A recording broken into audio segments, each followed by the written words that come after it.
2023. And this live broadcast is brought to you by the Parliamentary Broadcasting Unit in partnership with the Kenya Broadcasting Corporation. Welcome to this special day.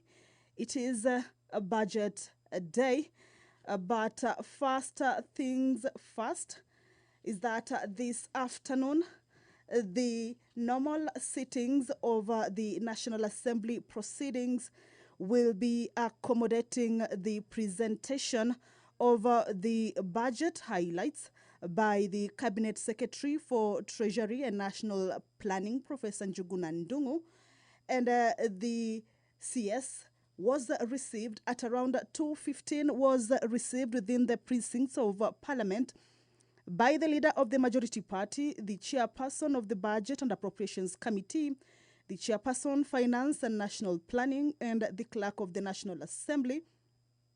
And he is within the precincts of Parliament. Then later, the Cabinet Secretary was escorted to the consultation room, and this is by the clerk of the National Assembly.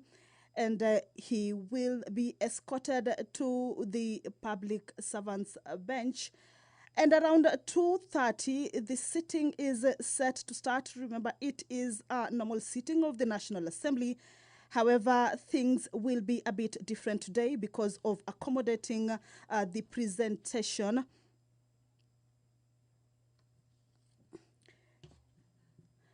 because today's is budget presentation on the budget highlights by the Cabinet Secretary for Treasury and National Planning.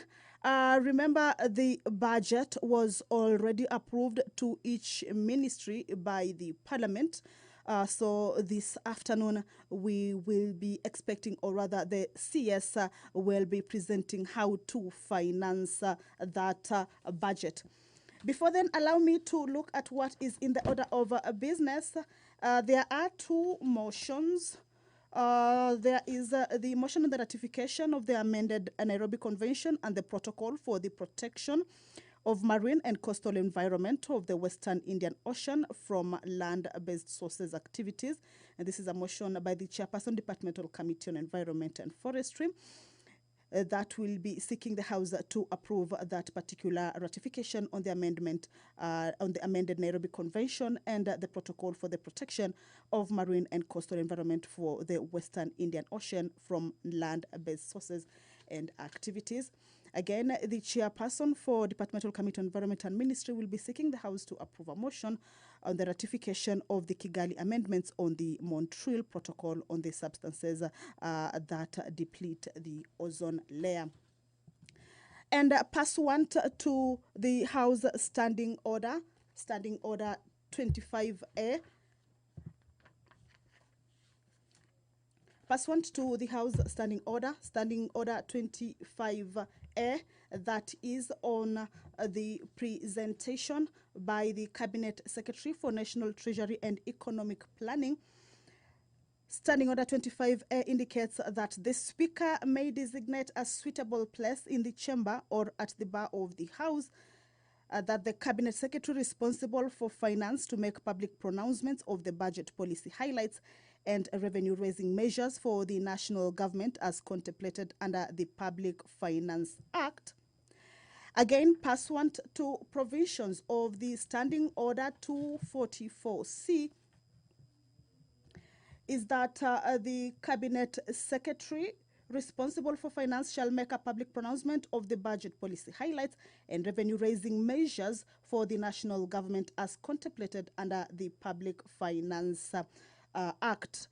This is part of today's business that pursuant to the standing orders 25A and 244C, the Speaker will this afternoon, not later than 3 p.m., invite the Cabinet Secretary for the National Treasury and Economic Planning to make a public pronouncement on the budget highlights and revenue-raising measures for the national government for the fiscal year 2023-2024. So we will be expecting that at around 3 or not later than 3 that the Speaker will invite the Cabinet Secretary to deliver the budget highlights and revenue-raising measures for the financial year 2023-2024. What you are seeing on your screen is that members are walking into the chambers. Remember, normal sitting starts at 2:30, so members will be walking in, and at 2:30 we will be seeing the Speaker of the National Assembly, Honorable Dr. Moses Wetangula, will be walking into the chambers to preside over this afternoon session, and he is the one who will be inviting the Cabinet Secretary to present the budget highlights for the 2023-2024 financial year.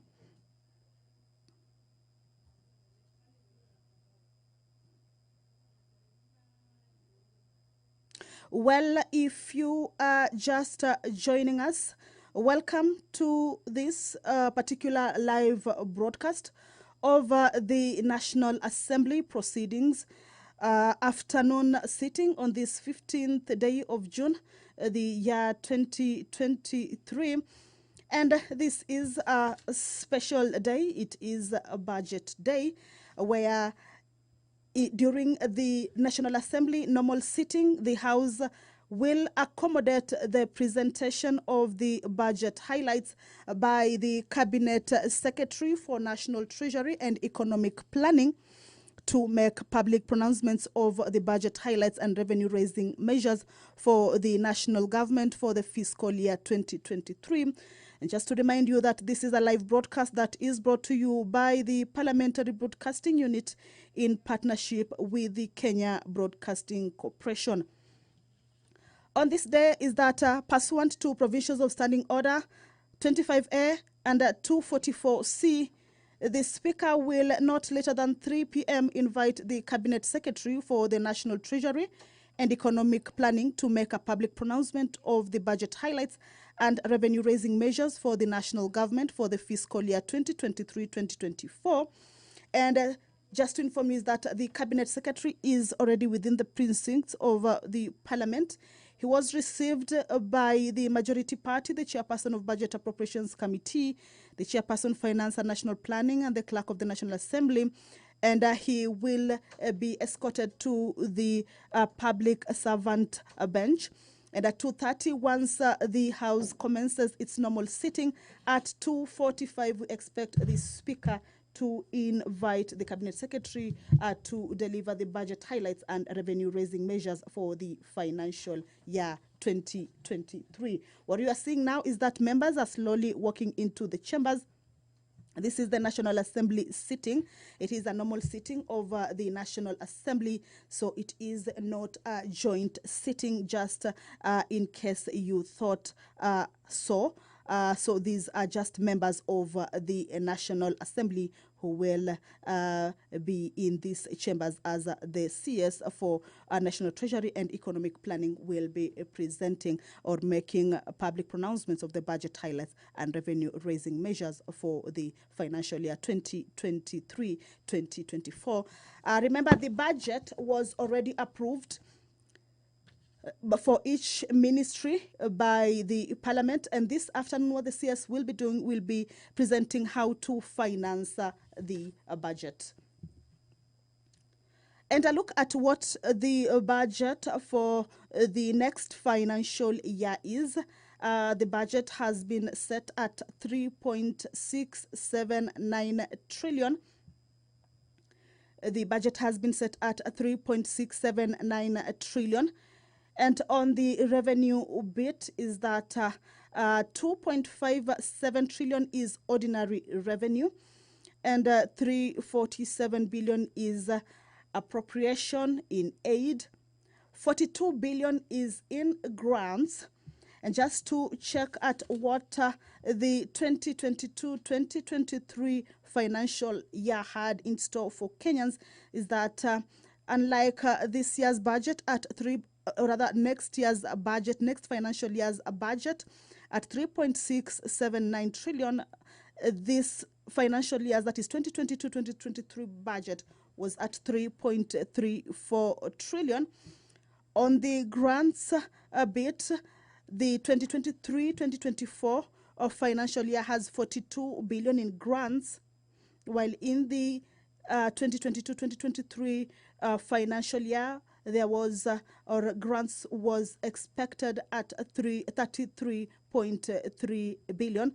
Those are some of the key areas, or rather the differences in the two budget highlights for the two financial years.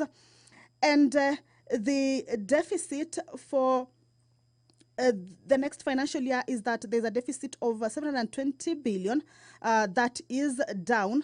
The 720 billion is at 4.4% of the GDP, and it is down from 6.2% for the financial year 2022-2023. If you are just joining us, is that these are preparations for the presentation of the national government budget highlights and revenue raising measures for the national government for the fiscal year 2023-2024. And just to remind you, is that this is the inaugural budget, or if you like, the first budget for the Kenya Kwanza government, as well as the first budget for President William Ruto. So just to look at some of what is entailed in the budget, is that the expenditure is 2.3 trillion Kenya shillings in the national government expenditure, this including parliament and judiciary. We also have equitable share of counties, that is 385 billion Kenya shillings. Remember, this is an addition of 15 billion Kenya shillings in this year's financial year. The county government were allocated 370 billion Kenya shillings. So those are some of the highlights that this budget has. But looking at the key priority areas that this government is seeking to channel its funds to, we have the agricultural transformation. We also have the MSMEs. There is also the housing sector, also healthcare, as well as digital superhighway and creative industry. These are some of the five key pillars or priorities that some of the allocations will be channeled to improve various sectors or various issues that are meant to improve the life of the local mwananchi. The 630 billion, that is around 27.4% is of national government expenditure, has been allocated to education. This, like I told you, remember the budget was already approved by the parliament for each ministry. So we have 630 billion that has been dedicated to improving the country's education system. This is on the sector allocations. We also have the Teachers Service Commission, that is TSC, in the education sector, is that has been allocated 323.8 billion. This is to support teachers' salaries and related expenses.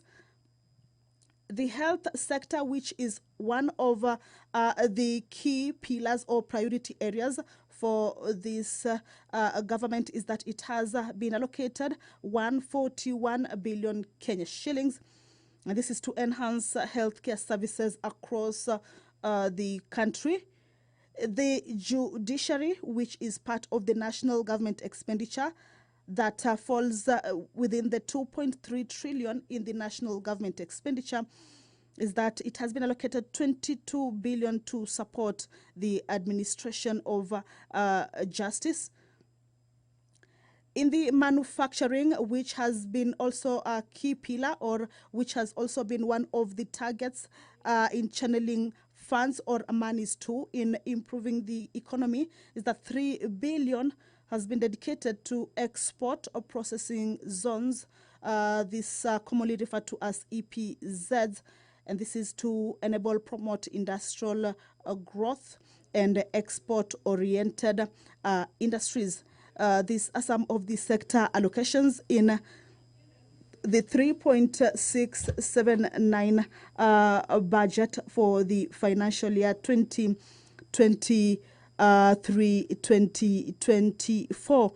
If you are just joining us, is that members of the National Assembly are getting into the chambers in preparation to give way for the Cabinet Secretary for National Treasury and Economic Planning to be able to make public pronouncements for the national government for the fiscal year 2023-2024.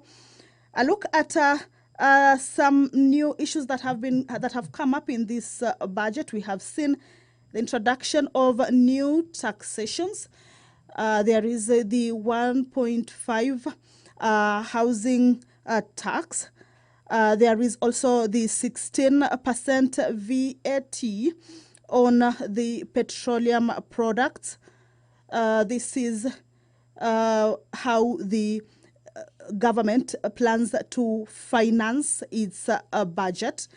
Some of the new taxations that have been brought in. And just to remind you is that the finance bill contained some of these things. The bill that was passed in the Wednesday afternoon National Assembly proceedings. And there is also the digital content creators whose taxation had been put at around 15% but has been reduced to 5%. Some of the issues that are in the budget, or rather how the budget will be financed. At around 2:45 is when we are expecting that the Speaker of the National Assembly, Honorable Dr. Moses Wetangula, will be inviting the Cabinet Secretary to deliver the budget highlights and revenue-raising measures for the financial year 2023-2024. And members are still getting into the chambers, each of them taking up their seat to get to understand the budget highlights as the CS will be presenting. And this presentation will be on how the budget will be financed. Under the education sector, which we understand is one of those that are receiving quite a huge amount, is that there is allocation for hiring of more teachers and more TVET trainers. There is also the allocation for funds to operationalize 21 KMTC campuses, including 1 billion for hiring of more lecturers and staff. Also, there is the enhancement of the Hustler Fund by 10 billion more. So the Speaker of the National Assembly, Honorable Dr. Moses Wetangula, is walking into the chambers. We understand that the CS is already in the chambers and seated at the public servants bench. This is on the right side of the Speaker. Of course, he is joined by his peers. And in a few minutes, the Speaker will be inviting the CS to make the public pronouncements on the budget highlights and revenue-raising measures. Allow me to hand you over to this live broadcast brought to you by PBU in partnership with KBC. Good afternoon. My name is Kamche Menza. Ewe Mwenyezi Mungu, ambaye kwa hekima na wema wako umeteua nyadhifa za viongozi na mabunge kwa ustawi wa jamii na utawala wa haki wa wanadamu. Tutakusihi utazame kwa neema nyingi sisi watumishi wako ambao wameridhika kutuita ili tutekeleze shughuli muhimu za jamhuri yetu. Twakuomba uteremshie baraka zako sisi tuliokutanika hapa, na utujalie tuyatende na kufikiria mambo yote yatakayofikishwa mbele yetu kwa njia ya haki na uaminifu, ili utukufu na sifa zako ziendelezwe na ili kustawisha amani, ufanisi na heri ya nchi yetu na wale ambao haja zao umezikabidhi mikononi mwetu. Amen.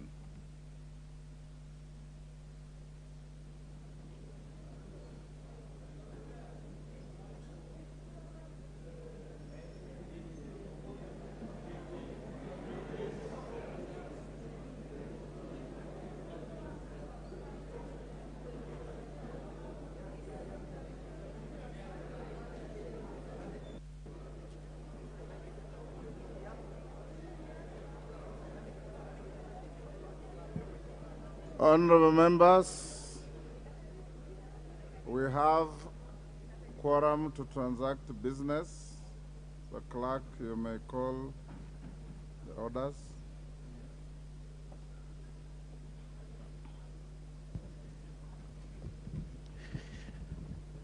Order number 1, administration of oath.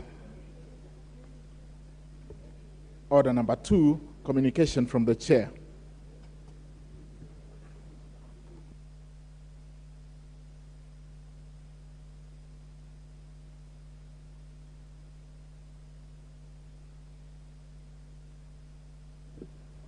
Next order.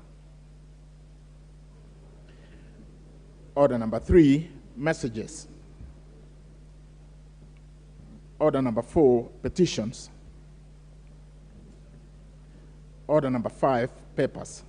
Majority Leader. Honorable Speaker. Order. Who is calling for point of order? Honorable Masara. Mr. Speaker, I'm seeing something very strange happening today. You must be respected. The members of UDA party are crossing just this way as if this is a street in Sugoi. This is parliament. You must go there. You respect the speaker and you come here. That is very wrong. Mr. Speaker, they just walk. You must respect the seat of the parliament. Order. If you are feeling, they are feeling the heat of voting. Take your seat. Order, honorable members. Honorable Masara, you don't have to prosecute your point of order laced with poison. You can raise a point of order is indeed out of order for any member to cross the aisle, but you don't have to be derogatory in any way.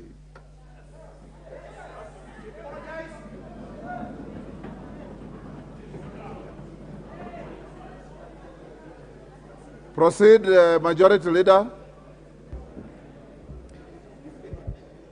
Thank you, Honorable Speaker. Although, Honorable Speaker, Sugoi is a very important village in this country. Honorable Speaker, I beg to lay the following papers on the table of the House today, Thursday, 15th June 2023. 1, report of the National Government Budget Implementation Review for the first 9 months of the financial year 2022-2023 from the Office of the Controller of Budget. 2, County Government Budget Implementation Review Report for the first 9 months of the financial year 2022-2023 from the Office of the Controller of Budget. 3, the Performance Audit Report of the Auditor General on construction of small dams and water ponds by the Ministry of Water, Sanitation and Irrigation and implementing agencies for June 2023. And lastly, 4, the annual report and financial statements for the financial year 2021-2022 from the Office of the Controller of Budget. Thank you, Honorable Speaker. Chairperson, Special Funds, Accounts Committee.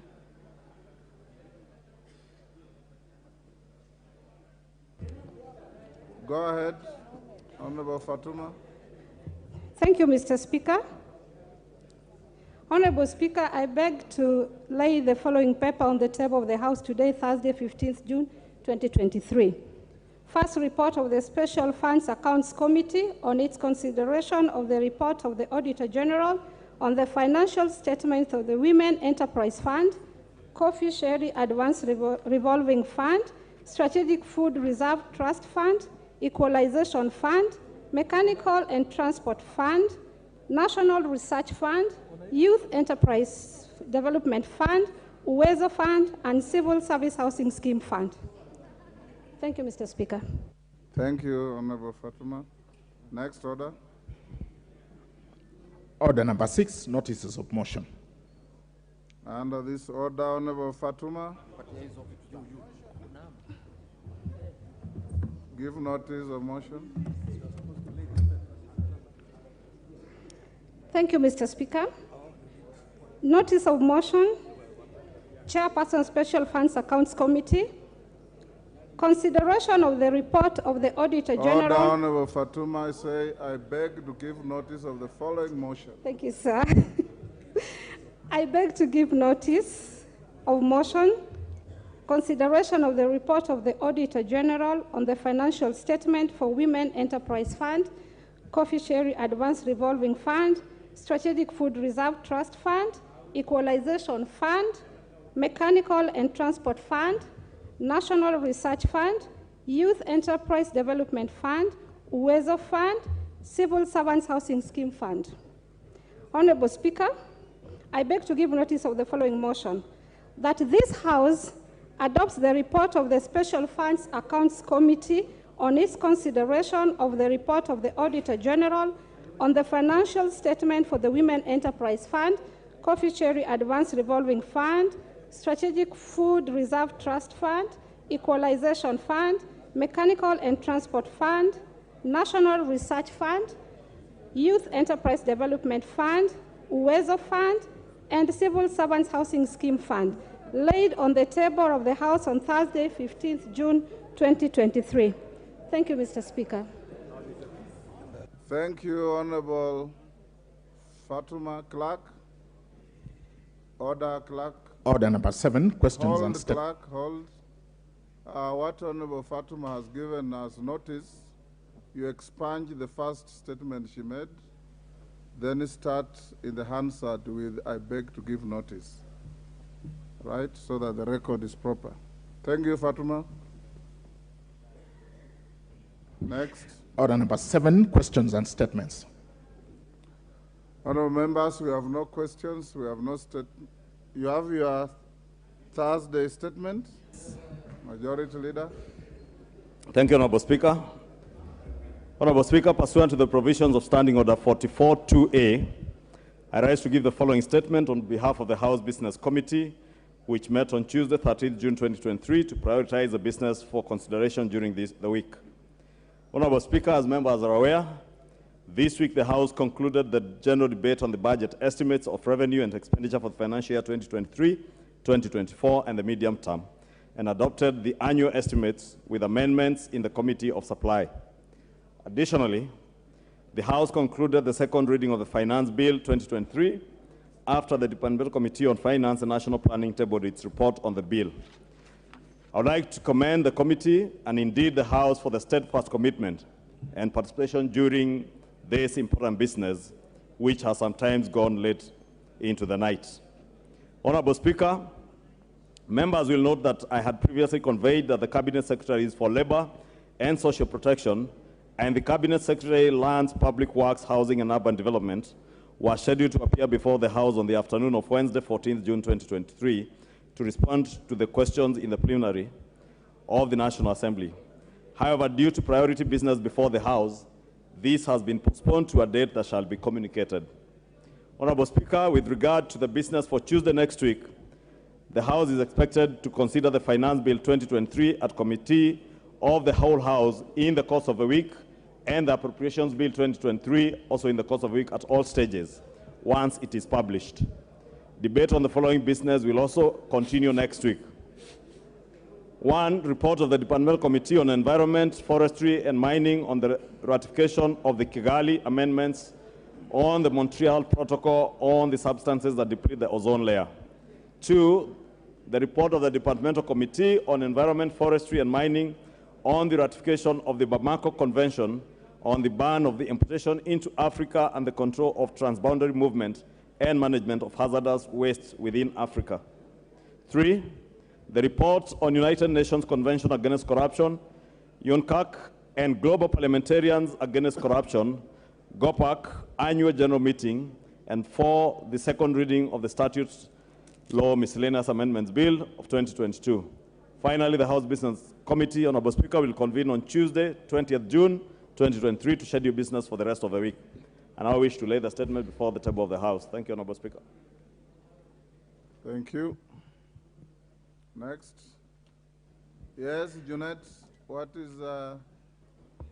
Mr. Speaker, in line with the statement that has been tabled by the majority leader, I think now there is clarity in the House that the finance bill is coming up for the third reading on Tuesday next week. Because, Mr. Speaker, you know, yesterday when we were debating the finance bill in second reading, there was a lot of confusion that people didn't know, and many members are saying did not know that the question will be put, even though we have Standing Order 95 that allows anyone to stand up and ask for the mover to reply. But now with clarity and with a statement that now has been tabled by the majority leader, there is clarity that the third reading is going to happen next week on Tuesday, and members must be aware of that, especially members on our side. Now you can prepare properly. Thank you very much. Yes, Chungwa. Honorable Speaker, you know my good friend, the Honorable Junet, might not have heard me clearly. I said from business beginning on Tuesday, in the course of the week, next week, we will have the third reading and the appropriations bill, should it be published over the weekend. But that is not to say it could be Tuesday, and the Honorable Junet is a member of the House Business Committee, and he knows it is a House Business Committee that schedules business for the week, and I believe when we meet on Tuesday 20th, we'll be able to schedule business for next week.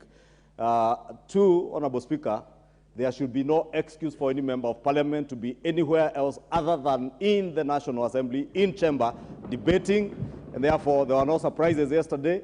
Every member of parliament who's been elected by the people of Kenya from the constituency we are elected in, we should be in the House from Tuesday to Thursday. And it's a very short 4 hours in the afternoon, another 8 or so hours on Wednesday, Thursday, another short 4 hours, and we're off to our constituency. Honorable Speaker, let me just say, in the course of next week, between Tuesday and Thursday, when the House business schedules and the order paper will be published, Honorable Speaker, by Monday night, actually. Then the House business schedules when we transact what business. Junet, you want to pursue that? There is clarity now, but you know, Mr. Speaker, the course of the week is a course that you have to, with your indulgence now, Mr. Speaker, and the mood of the House is that on Tuesday we have the finance bill. Can we agree tentatively here and ask the House? Order, Honorable Junet. Order, members. Order. For avoidance of any doubt and Honorable Junet's point of order, many members thought that by your vote last evening, you concluded the finance bill. You didn't. There is still the committee of the whole. The bill as you passed yesterday is the bill as published. The committee itself has proposed amendments. There are many members, I believe, who will also bring amendments to the bill. And that will be in the committee of the whole, depending on what the House Business Committee, in which Junet yourself sits, you will give direction as to whether to start on Tuesday or Wednesday or whichever day. But I believe that in the course of business, we should be able to start on Tuesday and proceed until you finish. If you want to truncate the process, you can finish on Tuesday. If you want to mount spirited competition, including but not limited to divisions, then we may be able to go on up to Thursday. But be aware that the finance bill is not done yet. Order, no more points of order. Yes, Senior Counsel. Thank you, Mr. Speaker. Mr. Speaker, I need your guidance on a procedural matter, unless it escaped my point my attention at any one point. I'm looking at Standing Order 244C in terms of the order in which things are to be done. It suggests to me that the budget highlights and revenue-raising measures which would be presented by the Cabinet Secretary comes first under 244C1. On the same day, under 244C4, on that same day, then the Cabinet Secretary will then present a legislative proposal. It is that legislative proposal which, once presented under now Standing Order 245, constitutes and becomes the finance bill, which then is later discussed.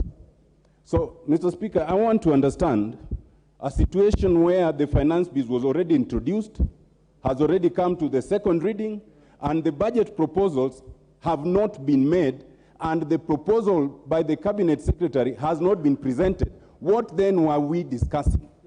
It is my understanding that if we go that way, then it means we have dispensed with the presentation of the budget proposal by the Cabinet Secretary, in which case I will seek your guidance on why the business you had indicated that will be undertaking from 3 p.m. Thank you, Mr. Speaker. Honorable Senior Counsel, the standing order you are citing was actually rendered negatory by a decision of the court that has been the creation of the process that we are undertaking. So this process is not against any law. I hear somebody saying that you participated in the court case that rendered the standing order negatory. So what we are doing is procedural, and we are not in any way flouting any standing order. It wasn't. Honorable members, I have a short communication. And Senior Counsel, we may pursue that argument later in my chamber if you so wish. And it's in relation to interruption of business, pronouncement on the budget policy highlights, and revenue-raising measures for the national government for the financial year 2023-24. Honorable members, Section 40 of the Public Finance Management Act 2012 and Standing Order 244C require the Cabinet Secretary for the National Treasury to make a public pronouncement on the budget policy highlights and revenue-raising measures for the national government each financial year. In this regard, and as communicated earlier, the Cabinet Secretary will be making this pronouncement shortly. Honorable members, I wish to recognize the dignitaries present in the galleries today. They include members of the Cabinet, led by the Prime Cabinet Secretary, the Honorable Dr. Wycliffe Musalia Mudavadi, EGH. Other guests present today include Principal Secretaries, Chairpersons and Chief Executive Officers of parastatals, senior government officials, members of the Diplomatic Corps, and the development partners. On behalf of the National Assembly and on my own behalf, I welcome all of you to the National Assembly. Honorable members, before I invite the Cabinet Secretary for the National Treasury and Economic Planning to make his pronouncement, I wish to remind the House that in accordance with the provision of Standing Order 244C3, the Cabinet Secretary shall be heard without question or clarification sought. Further, the provisions of the Parliamentary Powers and Privileges Act 2017 do apply to the Cabinet Secretary during this sitting. Not all Cabinet Secretaries present, but only the Cabinet Secretary for the Treasury and Planning. Honorable members, I now interrupt the business of the House to allow the Cabinet Secretary for the National Treasury and Economic Planning to make public pronouncement on the budget policy highlights and revenue-raising measures for the national government for the year 2023-2024 and the medium term. Cabinet Secretary for the National Treasury and Economic Planning, Professor Njuguna Ndungu, CBS, you may now proceed. The floor is yielded to you.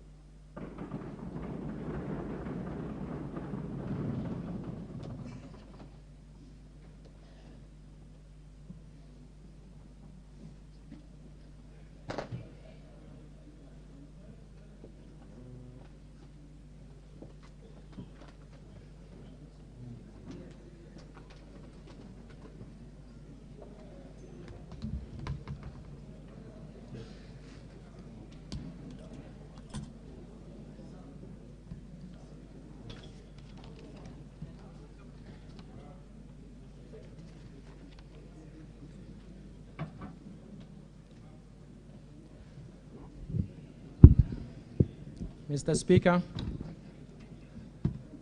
it is a great honor and privilege for me to present to this august House and to the people of the Republic of Kenya the first budget of the Kenya Kwanza administration under the... Order, members.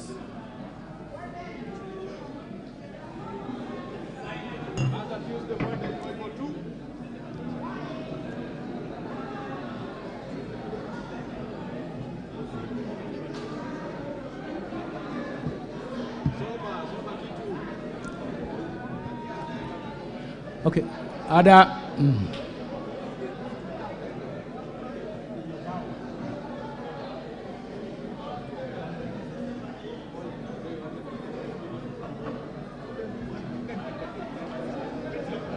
Minister, proceed.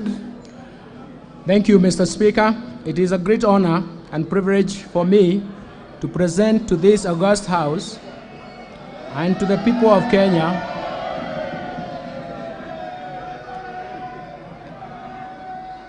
the first budget of the Kenya Kwanza administration under the leadership of His Excellency Dr.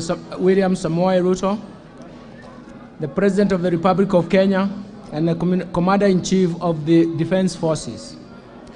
I do this in compliance with the Standing Order number 241 of the National Assembly and Section 40 of the Public Finance Management Act of 2012 that requires the Cabinet Secretary for the National Treasury to make pronouncement of the budget policy highlights and revenue-raising measures to the national government. This being the first budget following the conclusion of the general election held in August 2022, allow me to congratulate all the honorable members who were re-elected and those who are serving for the first time in this august House. I look forward to working closely with all of you as we implement the bottom-up economic transformation agenda designed to achieve a sustained economic recovery for improved livelihoods for all Kenyans. Before I proceed, Mr. Speaker, allow me to take this opportunity to express my deep appreciation to His Excellency, the President for appointing me to the Cabinet Secretary, to the position of the Cabinet Secretary of the National Treasury and Economic Planning, and entrusting me with the honor of overseeing the management of macroeconomic policy and public financial management for this great nation. I also wish to extend my sincere gratitude to His Excellency, the President, for his wise counsel during the preparations of this budget policy highlights and revenue-raising measures that will lay a strong foundation for our socio-economic transformation. Mr. Speaker, the financial year 2023-2024 budget has been prepared against a background of a challenging external and domestic environment. In addition, the COVID-19 pandemic, Kenya has, over the past years, suffered and also a series of devastating negative and persistent shocks that include the worst drought in decades, as well as adverse spillover effects of the conflict in Eastern Europe and a tight global financial market condition. The combination of all these negative and continuing shocks are what we describe as a perfect storm that has confronted this new administration. The extreme climate change events have emerged as key drivers of food security and increased cost of living. Indeed, our people are currently confronted with increasing higher prices of basic foods, commodities, energy, and transport. This calls for urgent and decisive interventions, especially on our supply side response. Mr. Speaker, in fulfillment of the requirements under the Constitution on public participation, we accorded Kenyans an opportunity to share their views on issues that needed to be addressed in this budget. Mr. Speaker, we received from many Kenyans proposals and suggestions that have informed the priorities outlined in this budget statement. The key concerns raised by the public can broadly be clustered around 5 issues. 1, the high cost of living. 2, the high cost of unemployment. 3, and this is mostly among the youth. 3, the high tax burden. And 4, the wastage of public resources. And finally, the high public debt. Mr. Speaker, having listened carefully to the concerns from the public and taking cognizance of the socio-economic and environmental challenges facing the country, the budget policy highlights seeks to provide solutions to the said concerns as we all work towards accelerating economic recovery.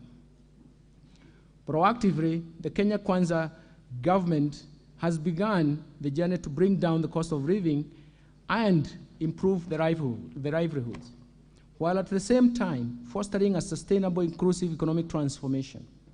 The government has taken the long-term sustainable approach of subsidizing production of goods instead of consumption to respond to the rising cost of living.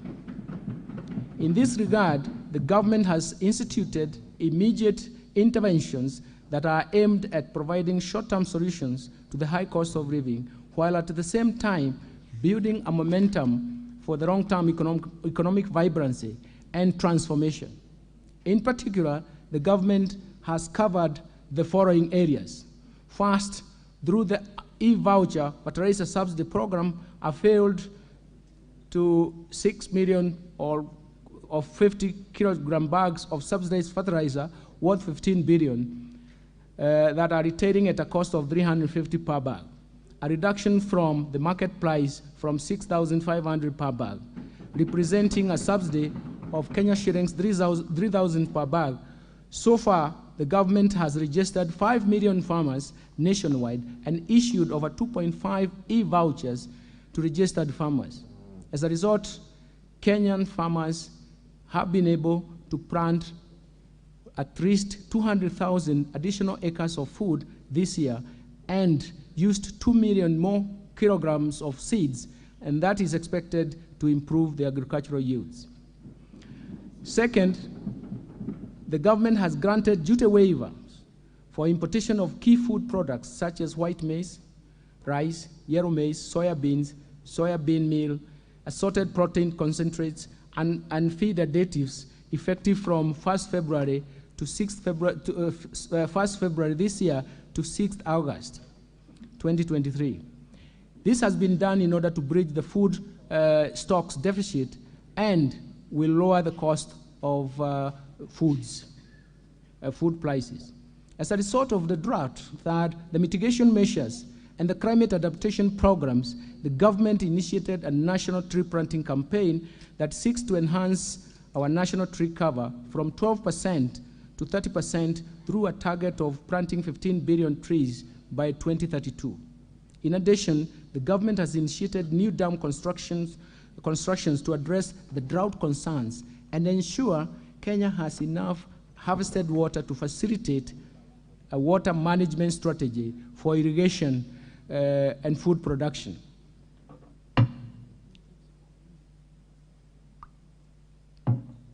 Fourth, the government has invested very heavily in biotechnology research and uptake of drought-tolerant crops to promote food security, particularly in marginalized areas. In the current year, over 250 metric tons of assorted drought-tolerant seeds valued at Kenya shillings 50 million have been distributed in Embu, Meru, Makueni, Machakos, Tharaka Nithi, Murang'a, Nyeri, Siaya, and Busia counties. Fifth, the government has reformed the National Health Insurance Fund to meet the urgent needs of Kenyans at the bottom of the socio-economic structure by actualizing its purpose as a social medical insurance facility.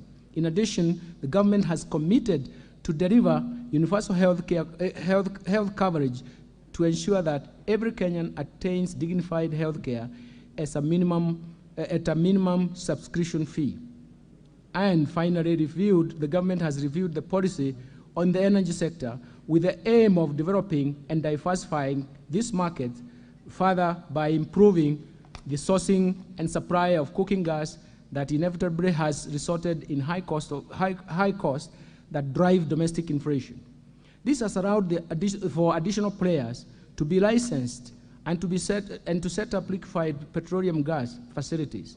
A common use of bulk storage and even handling facility for LPG will be constructed through a private sector participation framework to enhance market certainty and stability in the use of LPG. This will cut costs of handling and evacuating gas from ships to the mainland, and hence allowing dealers to pass through the cost of relief to consumers. Mr. Speaker, in order to improve service delivery and support livelihoods and businesses, as well as strengthen governance institutions, the Kenya Kwanza government has, since assumption of office, established Financial Inclusion Fund. This is commonly known as the Hustlers Fund, that was set up in November 2022 to provide access to affordable credit to individuals and MSMEs, medium and small enterprises, and to encourage savings. This is an intervention that will remain at the bottom of the pyramid in order to access borrowing under the fund. A customer only needs to register through his or her mobile phone. Since the launch of the first product, the Hustler Fund Personal Loan Fund, the government has invested a total of 11 billion shillings. This money has been revolving within the fund, providing low interest rate at 8% per annum, and so far 16.07 million Kenyans, of which 7.1 million are repeat customers, have actually accessed the fund. So far, 30.8 billion has been borrowed from this revolving fund. In addition to borrowing, the fund is designed to encourage savings. To date, 1.5 billion has been saved as a mandatory savings, while Kenya shillings 17 million has been saved on a voluntary basis. We have witnessed a phenomenal growth in the number of transactions that currently stand at 43.5 million transactions. The largest number of the times a single customer borrower has borrowed from the fund is about 50 times, indicating strong traction of the Hustlers Fund. To further empower the medium and small enterprises, the government on 1st June 2023 launched the second product of the Financial Inclusion Fund that is aimed at facilitating Kenyan access funding through groups. This follows the phenomenal success of the personal loans products under this initiative, and this will allow lending groups such as chamas and SACCOs and SACCOs. The groups can now borrow loans from between 20,000 shillings to 1 million shillings.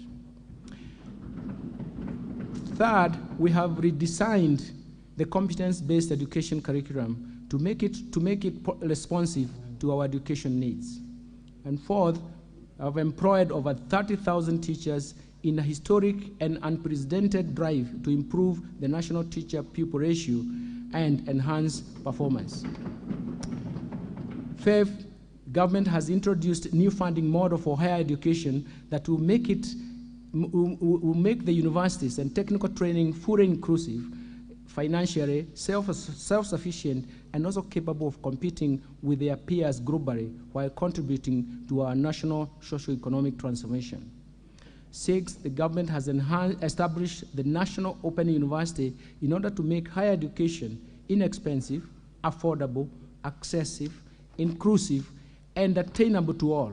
The university will create its charter before the end of this month, that is June 2023. Seventh, the government has launched several affordable housing projects across the country, translating to about 36,000 housing units in just 8 months.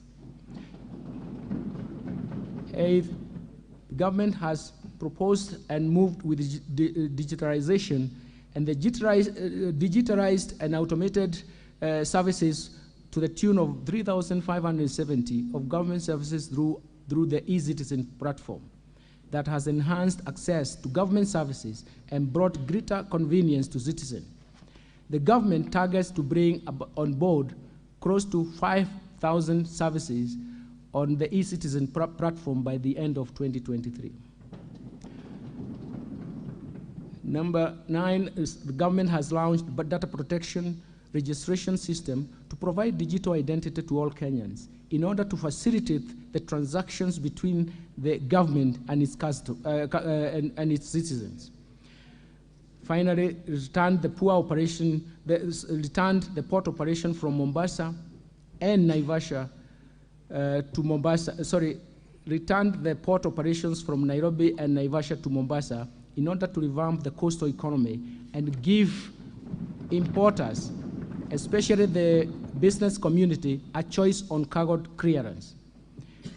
The government has introduced a G2G, a government-to-government arrangement for oil importation to provide a longer-term supply of fuel and ease the monthly demand of US dollars in a situation where global dollar shortage was ensuing.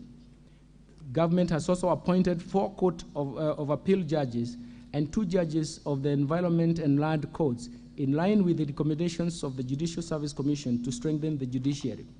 Further, the government escalated the actualization of the judiciary fund that will increase the allocation of resources towards enhancing the access to justice.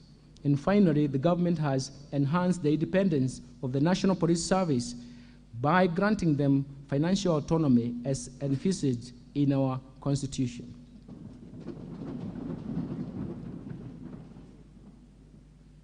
Mr. Speaker, while we celebrate these achievements, we are aware that a lot remains to be done in order to decisively deal with the pressing socioeconomic challenges. First, to reverse the effect of the recent past negative shocks that have been persistent. And second, to improve and accelerate the betterment of the livelihoods of Kenyans. It is for this reason that the government is implementing the bottom-up economic transformation agenda, popularly referred to as BETTER, which is geared towards economic turnaround and inclusive growth. It is aligned to this agenda. It is in alignment to this agenda for this year's budget theme carries that spirit. This year's budget, the theme is bottom-up economic transformation and climate change mitigation and adaptation for improved livelihoods of Kenyans. Consistent with this, the government will scale up implementation of policy priorities and structural reforms under the bottom-up economic transformation agenda, as detailed in the 2023 budget policy statement and the 4th medium-term plan, MTP4, which is currently under development, and that it will guide the attainment of these development objectives, as well as a continuation of the Kenyan Vision 2030 and Sustainable Development Goals. The strategy will involve increasing investments in 5 strategic sectors that have the largest impact and linkages to the economy, as well as on household welfare as the starting point. These 5 sectors include agricultural transformation, micro and small medium enterprise economy, housing and settlement, healthcare and digital superhighway, as well as the creative industry. Special focus will be placed on the interventions that reduce the cost of living, create jobs, achieve more equitable distribution of income, enhance social security, and expand the tax base for more revenues to finance development. And finally, also geared towards increasing foreign exchange to give us flexibility in that market. Mr. Speaker, we intend to implement the policy priorities within a sustainable fiscal framework. Overall, we have moderated our spending to ensure the value for money and enhanced the revenue mobilization efforts to ensure that our public debt remains on a sustainable path. Prioritization is critical because resources are scarce, thus limiting our capacity and desire to cover everything at once. In this regard, the budgeting process for the priority programs under the bottom-up economic transformation agenda will be managed through a value chain approach. This has ensured that the resources allocated along the value chain are allocated to all the components along the value chain, thereby eliminating duplication of roles, removing any funding gaps, and enhancing efficiency in the use of available budgetary resources. Mr. Speaker, it is now my privilege and honor to present the economic and fiscal policy underpinnings the government's bottom-up economic transformation agenda for improved livelihoods to Kenyans. Thereafter, I will broadly outline the proposed resource allocations and revenue-raising measures that the government will implement in the financial year 2023-2024 budget. But before I proceed to elaborate on programs, let me start by highlighting the economic context in which this budget has been prepared. Let me start with economic policy context and focus on the global economy. Mr. Speaker, the financial year 2023-2024 budget has been prepared against a background of increased uncertainties in the global economic outlook, reflecting continued geopolitical tensions, particularly the ongoing conflict in Eastern Europe, and the pace of monetary policy tightening amidst concerns about financial sector stability in the advanced economies. As a result, the global economic growth is projected to slow down to 2.8% in 2023 from 3.4% in 2022. Economic prospects are also expected to slow down across regions and countries. Nevertheless, the commodity prices in the global markets, particularly oil and food, have been easing due to improved and functioning supply chains. Let me turn to domestic economy. Mr. Speaker, on the domestic scene, the economic growth for 2022 slowed down to 4.8% from 7.6% in 2021 due to adverse impact of the multiple shocks that affected the economy. Kenya's growth in 2022 was supported by growth in the services sector, while the agricultural sector contracted for the second consecutive year due to the prolonged drought effects, but that also contributed to a slowdown in the growth of manufacturing sector, as well as that of wholesale and retail trade sectors. Mr. Speaker, the economy is expected to rebound and expand by 5.5% in 2023, up from 4.8% in 2022. And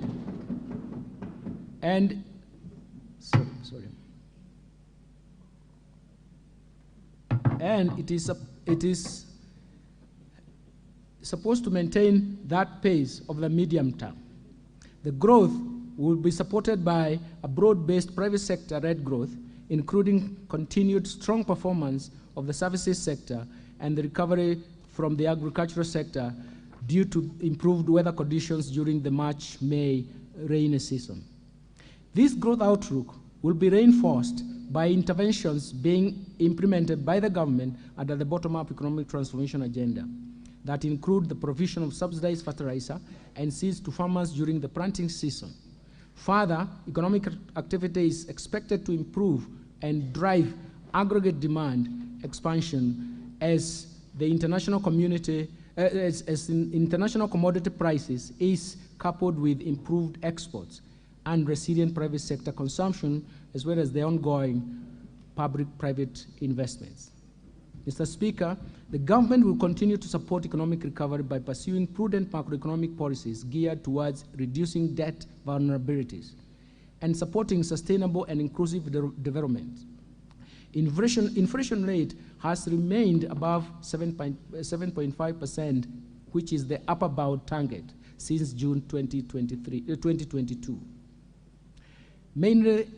This is driven mainly by high food prices and energy prices following the adverse weather conditions and high global oil prices, but also compounded by the pass-through effects from the domestic currency depreciation. In order to anchor inflation expectations, the Central Bank of Kenya, through Monetary Policy Committee, tightened monetary policy during the last 1 year by raising the central bank rate to 9.5% in March 2023 from 7.5% in May 2022. This monetary policy action, together with improved agricultural production occasioned by the wrong rains and supported by fertilizer subsidy program and the ongoing importation of key food items, particularly maize, cooking oil, rice, sugar, at a duty-free window, are expected to ease the domestic prices and basic food items. Already the inflation pressures are easing with inflation rate at 8% in May 2023 from the highs of 9.6% in October 2022. Inflation rate is expected to return to the target range within the second quarter of financial year 2023-2024. Also, in addition, credit to the private sector has grown by 13.2% in the last 12 months to April 2023, and this is supporting economic activity. Most sectors of the economy continue to receive positive credit flows. Mr. Speaker, to further anchor inflation expectations, the Central Bank of Kenya will continue to implement reforms outlined in the White Paper on modernization of the monetary policy framework and operations that are aimed at enhancing the effectiveness of monetary policy formulation and implementation to prevent monetary policy falling behind the curve.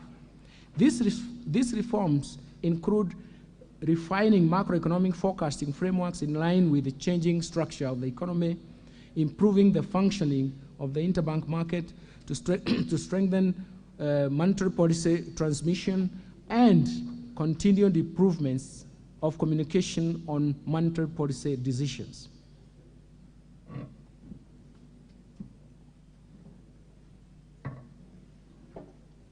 Mr. Speaker, the fiscal policy stance over the medium term aims at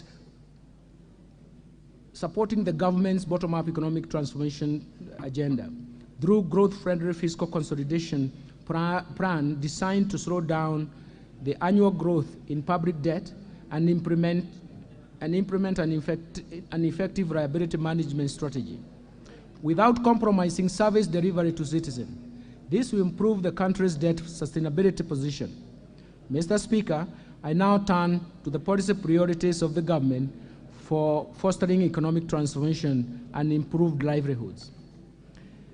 The policy priorities and structural reforms for improved livelihoods start with the bottom-up economic transformation agenda. Mr. Speaker, this year's budget places special emphasis on priorities at the bottom-up economic transformation agenda, which is detailed in 2023 budget policy statement that was approved by this House in March 2023. This agenda is premised to address the challenges of the economy is facing, to stimulate economic recovery, bolster resilience while building on the success realized over time. The strategy will involve increasing investment in at least 5 sectors envisaged to have the largest impact and linkages to the economy, as well as on household welfare. The priority programs are classified under 2 categories, namely the core pillars and the enablers that aim at the creation of a conducive business environment for socio-economic transformation. Mr. Speaker, as indicated earlier, in this statement, the core pillars include agricultural transformation, micro, small, and medium enterprises of the economy, housing and settlement, healthcare, and digital superhighway, and in creative industry. In order to make this program feasible, the government will implement strategic interventions under the following key enablers. First, the infrastructure, manufacturing, the blue economy, the services sector, the environment and climate change, education and training, women agenda, youth empowerment and development agenda, social protection, sports, culture and arts, as well as the governance. Mr. Speaker, in order to realize the aspirations of the bottom-up economic transformation agenda, the government will first continue to maintain macroeconomic stability and enhance the security to foster and secure conducive business environment for all Kenyans and their investment. Second, the government will intensify national infrastructure development and connectivity of roads and port, energy and fiber optic infrastructure to lower the cost of movement of people and goods, lower the cost of doing business, thereby enhancing profitability of businesses. Third, the government will enhance investment in key economic sectors for broad-based sustainable economic recovery by promoting agricultural transformation, growth in manufacturing, environmental conservation and water supply, food security, climate change mitigation and adaptation, tourism recovery, and sustainable land use and management. In this regard, food security and climate change will also become a focal point for policy formulation going forward. Fourth, the government will expand access to quality social services in health, education, and appropriate social safety nets for the vulnerable population. And finally, the government will support the youth, women, persons living with disabilities through government-funded empowerment programs that leverage on partnership with private sector organizations. Mr. Speaker, the government, under the support of the development partners, is implementing a program that aims at boosting revenue mobilization to reduce total expenditures as a percentage of GDP, thereby providing growth-friendly fiscal consolidation plan designed to slow down the annual growth of public debt and implement an efficient liability management strategy, without at the same time compromising service delivery to citizens.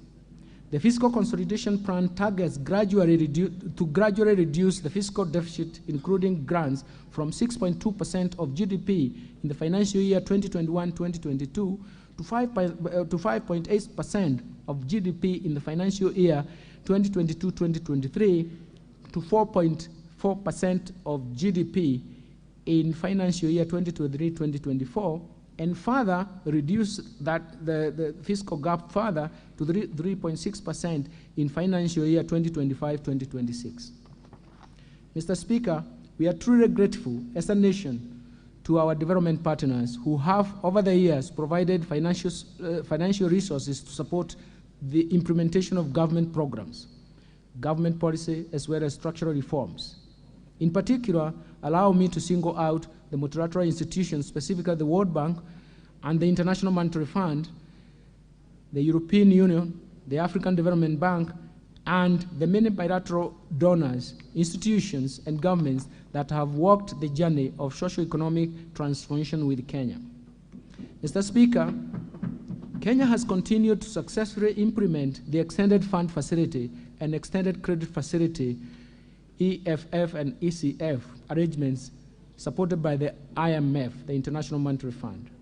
We concluded the fifth review of the program in May 2023, and we agreed on the augmentation of access under the program of 75% of the quota, that is SDR special drawing rights for 407.1 million, or which is about US $544.3 million, an extension of the duration of the EFF, ECF arrangement by 10 months to April 2025 to allow sufficient time for meeting the program objectives, and on a new 20-month resilience and sustainability facility, RSF, arrangement that will allow us to access 75% of our quota that will run parallel with the EFF, ECF program arrangements until April 2025. Once approved by the IMF Executive Board in July 2023, Kenya will immediately access SDR 306.7 million, which is about $410 million, including from the augmentation of the access under ECF, EFF.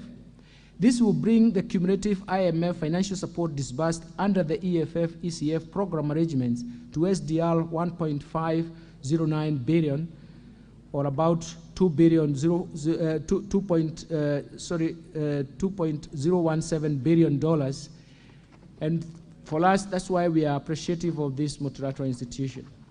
The government will also access additional SDR 407.1 million, about 443 million under the new 20-month Resilience Sustainability Facility arrangement upon successful next review.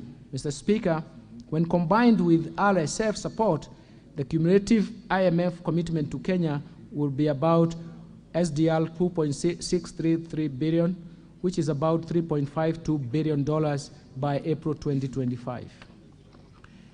Mr. Speaker, as a stopgap measure to ease the pressure on the domestic supply of petroleum products, as well as ease pressure on the Kenya shilling arising due to the global shortage of US dollars in the domestic market, we have introduced an innovative new government-to-government arrangement for fuel importation through Regal Notice number 3 of 2023. That Regal Notice allows us to import the importation of petroleum products by private sector through the current open tender system, OTS. To date, the monthly importation of petroleum products is approximately 740,000 metric tons, of which 60% is consumed in the domestic market, while 40% is for transit markets in the region. This product is currently paid for using United States dollars, which puts strain on foreign exchange availability and pressure on nominal exchange rate and ensuing exchange rate volatility in the market on a monthly basis. Mr. Speaker, to contain the pressure of the US dollar availability in the market, as well as exchange rate volatility on a monthly basis, the government entered into a memorandum of understanding with governments of oil-producing countries under which framework agreements have been signed with petroleum exporting companies for the supply of petroleum products on extended credit period of 180 days. The objective of this arrangement is first to ease the monthly demand of the US dollars in the foreign exchange market that is driven by petroleum imports, and by extending time required to source the US dollars from the current 5 days to 180 days. Second, to allow space to activate the interbank foreign exchange market and thus stem currency speculation, it was necessary to enter into this program that we intended to reduce the cost of petroleum products by lowering the economies of, leveraging on the economies of scale that arise from having longer supply contracts up to 270 days with potential suppliers. And fourth, we wanted to make sure that we avert supply disruptions by safeguarding longer-term supply contracts for petroleum products. And finally, it has allowed us to structure, in the future, to structure the fuel pricing mechanism that will be dependent on market conditions. Currently, the fuel pricing mechanism coordinates expectations of price revisions on the 15th day of every month, a situation that does not reflect appropriate market conduct, as well as encourage diverse market development paths in this subsector. I now turn to climate change mitigation and adaptation. Mr. Speaker, the climate change has become a pressing issue globally. Like other economies, Kenya's economy is vulnerable to its ravaging impacts. Indeed, we have just come out of the worst drought in 40 years, which has claimed lives of people and livestock, while at the same time threatened the livelihoods of millions of Kenyans.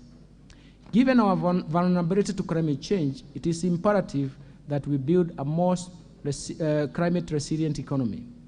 For this reason, the government has stepped up climate adaptation and mitigation efforts, including green energy, smart agriculture, decarbonized manufacturing, e-mobility, and green building. All these are aimed at the attainment of zero carbon by 2050.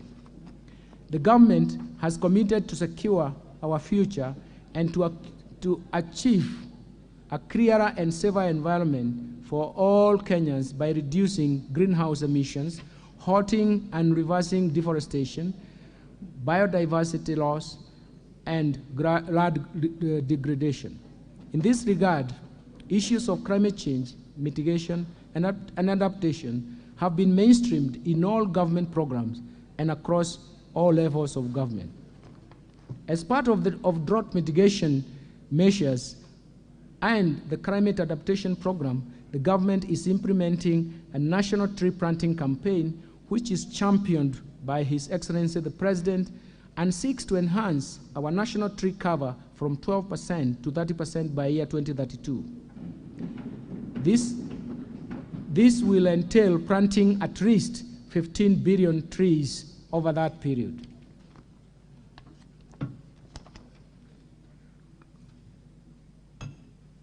Mr. Speaker, climate financing has emerged as a very important means of implementation of climate change and for promoting sustainable development and financial sector development.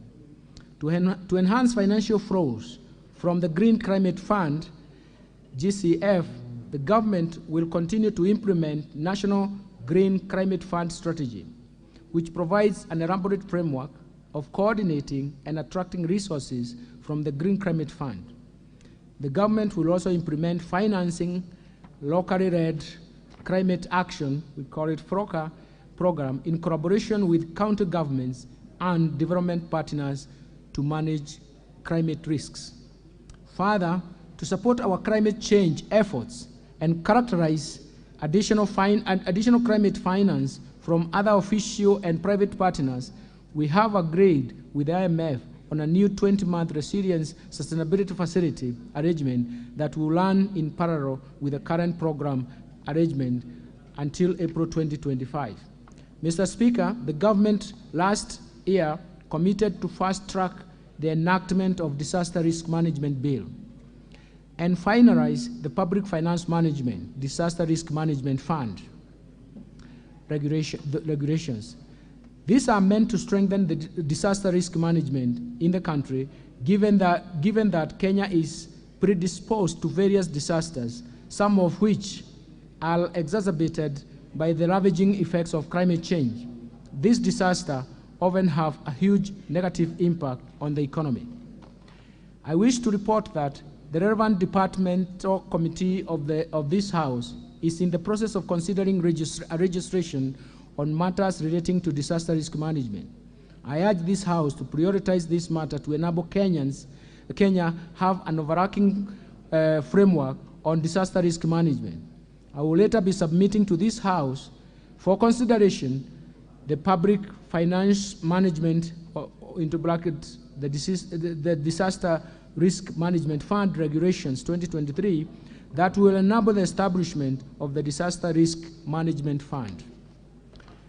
Let me turn to legal and policy, legal and institutional reforms. Mr. Speaker, the government's bottom-up economic transformation agenda, BETTER, will be underpinned by sound and appropriate policy, legal and institutional reforms that are aimed at improving the business environment, increasing the efficiency of public service delivery, and strengthening the accountability and transparency in public finance management. These reforms are outlined as follows. First, the procurement reforms. Mr. Speaker, on a continuous basis, the government reviews the procurement policies and procedures to ensure that we achieve efficiency and transparency and enhance good governance and promote savings in the procurement process. This is one critical area that government can achieve efficiency and unlock savings given the limited financial resources and fiscal space. With this in mind, Mr. Speaker, last year, the National Treasury committed to this House to roll out an end-to-end e-government procurement system, EGP, with a pilot phase commencing in July 2022 and a target date for full rollout to all ministries, departments, and agencies in January 2023. I wish to report to this House that the process is still in progress, albeit with some delays. The system will be rolled out by December 2023 to both national and county governments. Once rolled out, all government procurement and asset disposal procedures and processes will be managed online through the system. The system will enhance efficiency and transparency in the procurement functions. The system will also ease cost of doing business with the government and has the capabilities of monitoring and tracking all public procurement and asset disposals. Mr. Speaker, the government remains committed to facilitate access to government procurement opportunities and empower the MSMEs owned by women, youth, and persons with disabilities. This remains a key priority of government under the bottom-up economic transformation agenda. For this reason, the National Treasury has re-engineered the access of government procurement opportunities, AGPO, portal, to enable real-time registration and monitoring. The National Treasury has also directed all procuring entities to ensure prompt payment of all contracts successfully implemented under the AGPO that will enable businesses owned by the target group access liquidity promptly. Mr. Speaker, a large number of state corporations rely on the exchequer funding to service their payroll and other expenses. Over the years, bloated payrolls have remained a large burden to the exchequer, resulting in cumulated unserviced statutory obligations and also pensions liability running into billions of Kenya shillings. It has also been established that in most state corporations, a huge proportion of the staff complement comprises of support staff with a thin complement of technical staff. This gravely affects the core service delivery. To address this challenge, the State Corporations Advisory Committee, SCAC, will immediately embark on an aggressive program to rationalize staff establishment to keep them lean and strictly adhere to 70-30 ratio of technical staff to support staff. In addition, the National Treasury shall henceforth only approve budgets for hiring staff for only state corporations that have received approvals from the State Corporations Advisory Committee, the Public Service Commission, PSV, and Salary and Remuneration Committee together jointly.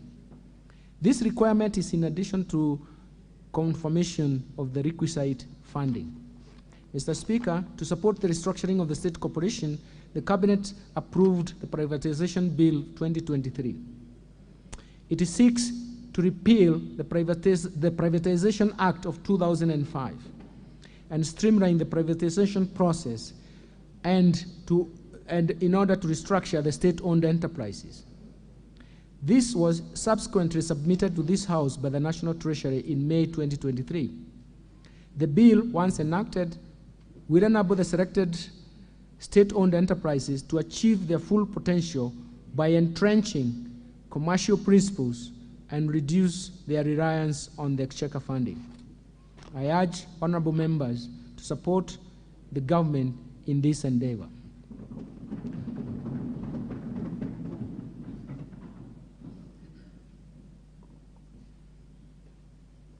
Mr. Speaker, in financial year 2022-2023, the government initiated a number of reforms in Kenya Power and Lighting Company, KPLC, and Kenya Airways, KQ, aimed at improving their efficiencies, reducing costs, and increasing revenues.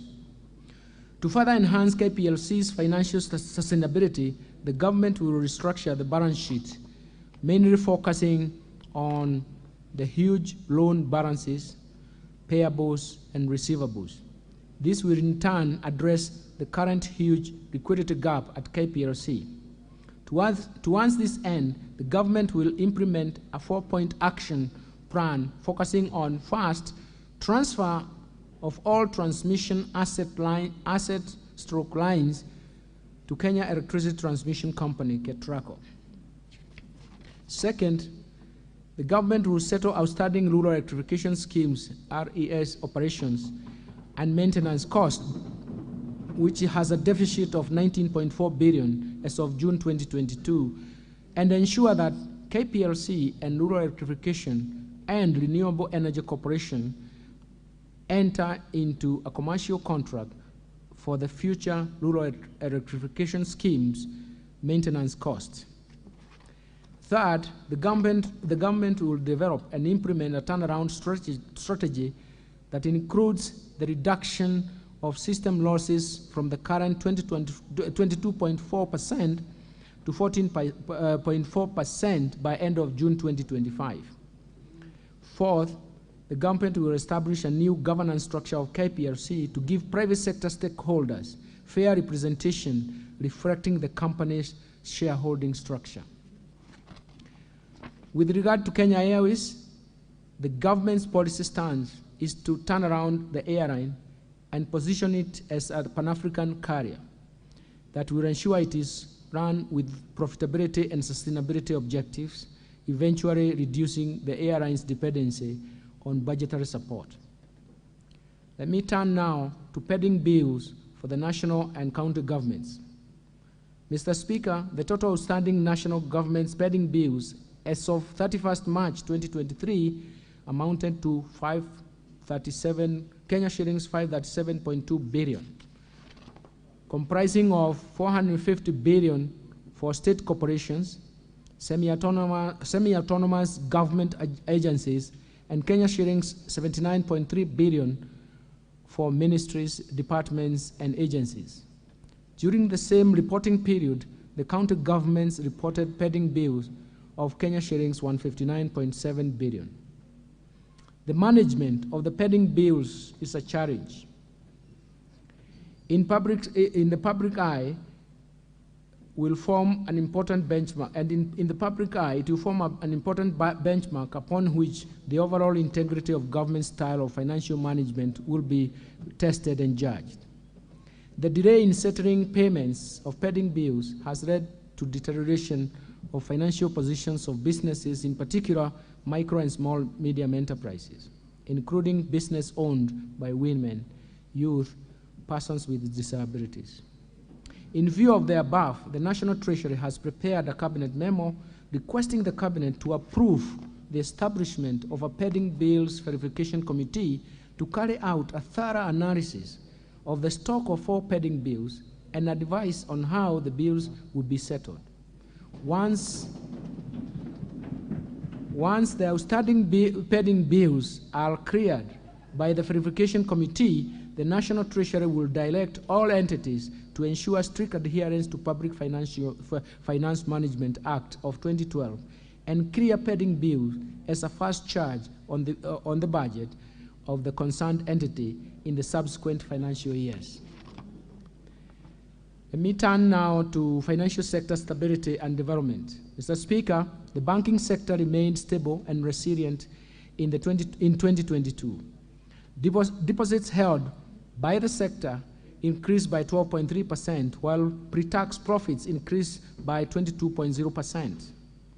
On the other hand, gross non-performing loans for the sector stood at 13.3% in December 2022, a decline from 14.7% in June 2022. The need to build resilience and to exploit emerging opportunities has led to increased consolidation as well as regional expansion through acquisitions. This has led to strong institutions supporting the stability of the banking sector. The sector is therefore expected to remain sound and stable in 2023, building on the reform initiatives and buffers that have been built over the years. Mr. Speaker, in order to address consumer protection concerns arising from unregulated digital lenders, the Central Bank of Kenya introduced Digital Credit Providers Regulations 2022 that were approved in May 2022.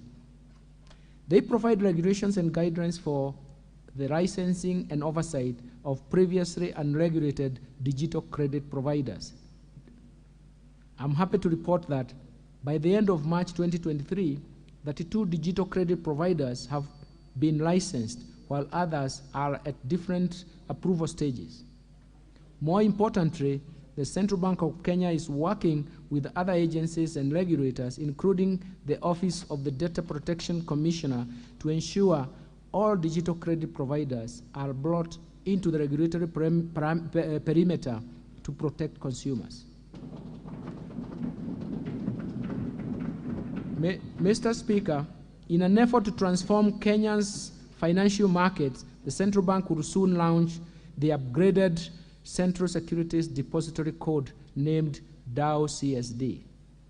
The upgraded Central Securities Depository will improve financial market liquidity, enhance operational efficiency in domestic debt market, further promoting market deepening, and also broadening financial inclusion through expansion of digital access and position Kenya as the preferred financial hub in the region. The Central Securities Depository will also scale up services to the public sector, to the public market participants, and support our diaspora investors via a versatile and highly scalable digital solution with capacity to deliver seamless investor experience and convenience. Mr. Speaker, since the launch of the National Payments Strategy 2023-2025 in February 2022, the Central Bank has implemented major initiatives to improve quality, access, and affordability of payment services to Kenyans. These include implementation of mobile money interoperability, licensing of new payment service providers, and rollout of key standards that increase convenience of payment services in line with global best practices.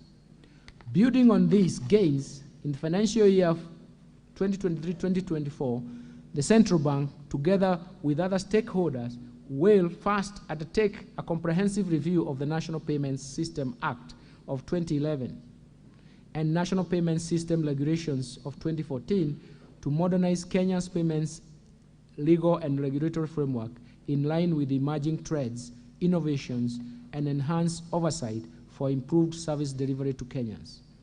Second, it will develop and implement an interoperable payments platform to unlock cost-effective, real-time, and retail payments across banks, payment service providers, card schemes, and other regulated financial institutions. This will further contribute to lowering the cost of these services, increase choice, competition, stability, and widespread adoption of digital payments among Kenyans. Mr. Speaker, in order to reduce money laundering vulnerability, the Central Bank has reviewed and enhanced the banking sector Know Your Customer (KYC) and Customer Due Diligence (CDD) processes. This will further strengthen the effectiveness of the banking sector, anti-money laundering, and combating of financing of terrorism and the proliferation of financing, PF, risk-based supervisory framework. Indeed, AML, CFT, PF regime is important to uphold. Let me turn to deposit insurance reform. Mr. Speaker, financial stability risks have increased rapidly as the resilience of the global financial system has been tested by high inflation and rising interest rates. In order to enhance protection of the depositors, the Kenya Deposit Insurance Corporation is in the process of reviewing the current coverage limit of 500,000 with a view to ascertain its adequacy in protecting the micro, small, and medium enterprises. In addition, the corporation has developed an alternative dispute resolution mechanism and framework to address disputes between financial institutions that have been crossed and their respective stakeholders, thereby fast-tracking release of available resources and winding up those banks under liquidation. Let me turn to Capital Markets Authority, Mr. Speaker. The Capital Markets Authority, capital markets remain a critical catalyst in mobilizing of savings and investments towards productive enterprise in Kenya. In order to support micro and small and medium enterprises, access to financing via capital markets, the Capital Markets Authority has developed the Capital Markets Public Offers Discount Regulations. That's for 2023. These regulations will enable MSMEs raise debt and equity capital via Nairobi Securities Exchange. The authority is also implementing the Capital Markets Investment-Based Crowdfunding Regulations 2022, and that will support Kenyan startups to raise finance from both global and local investors. Mr. Speaker, as part of these initiatives to support the real estate sector, the LAP Trust, Imara Real Estate Investment Trust, late, has been listed in Nairobi Securities Exchange following the approval of the Capital Markets Authority. This will provide investors with a unique opportunity to invest in a diversified portfolio of income-generating real estate assets. Let me turn now to pension reforms. Mr. Speaker, pension coverage in Kenya currently stands at 22% of the working population, leaving majority of Kenyans without a pension cover. This underscores the need to extend pension coverage to the informal sector, which constitutes the majority of our workforce. To this end, Mr. Speaker, the government is working on a national pensions policy to address key concerns on coverage, portability of schemes, reciprocal arrangements to address concerns of Kenyans in the diaspora, and mitigate the fragmentation in the sector. In furtherance of the ideals at the bottom-up economic transformation agenda, the National Treasury has established an innovative scheme, the Kenya National Enterprise Savings Trust, KNEST, with a focus on the population in the informal segment of the economy. In order to promote uptake of the scheme, we will deliberately form strategic partnership to facilitate voluntary pension contributions for individuals in this sector and to continue to explore options to provide diverse pension solutions for self-employed individuals. Mr. Speaker, to effectively administer the public service pensions, the National Treasury will invest in modern technology and digital solutions to streamline pension processes and improve service delivery. In this regard, public service schemes will provide user-friendly online platforms that allow the pensioners to access their pension statements, make inquiries, and update their personal information conveniently. The government continues to implement public service superannuation schemes with the end goal of easing the burden of pension payments by the government. Me turn to insurance reforms, Mr. Speaker. In the past 2 years, the insurance sector has grown by 3.36 billion shillings from a premium of 273 billion. The industry has also attracted investment from key multinational players. In order to further enhance the growth of the sector, the Insurance Regulatory Authority has rolled out a micro-insurance framework that will contribute to increase penetration coverage for the individuals with low incomes. The authority will strengthen private insurance's role in the universal health care coverage, promote crop and livestock insurance, as well as support insurance for MSMEs. Mr. Speaker, there are no deterrent measures under the Insurance Act to motivate accountability and observance of directors' duties as well as senior managers' professional responsibilities. To address this shortcoming, I have submitted to this House Insurance Amendment Bill 2023 to provide for offenses relating to the management of an insurer.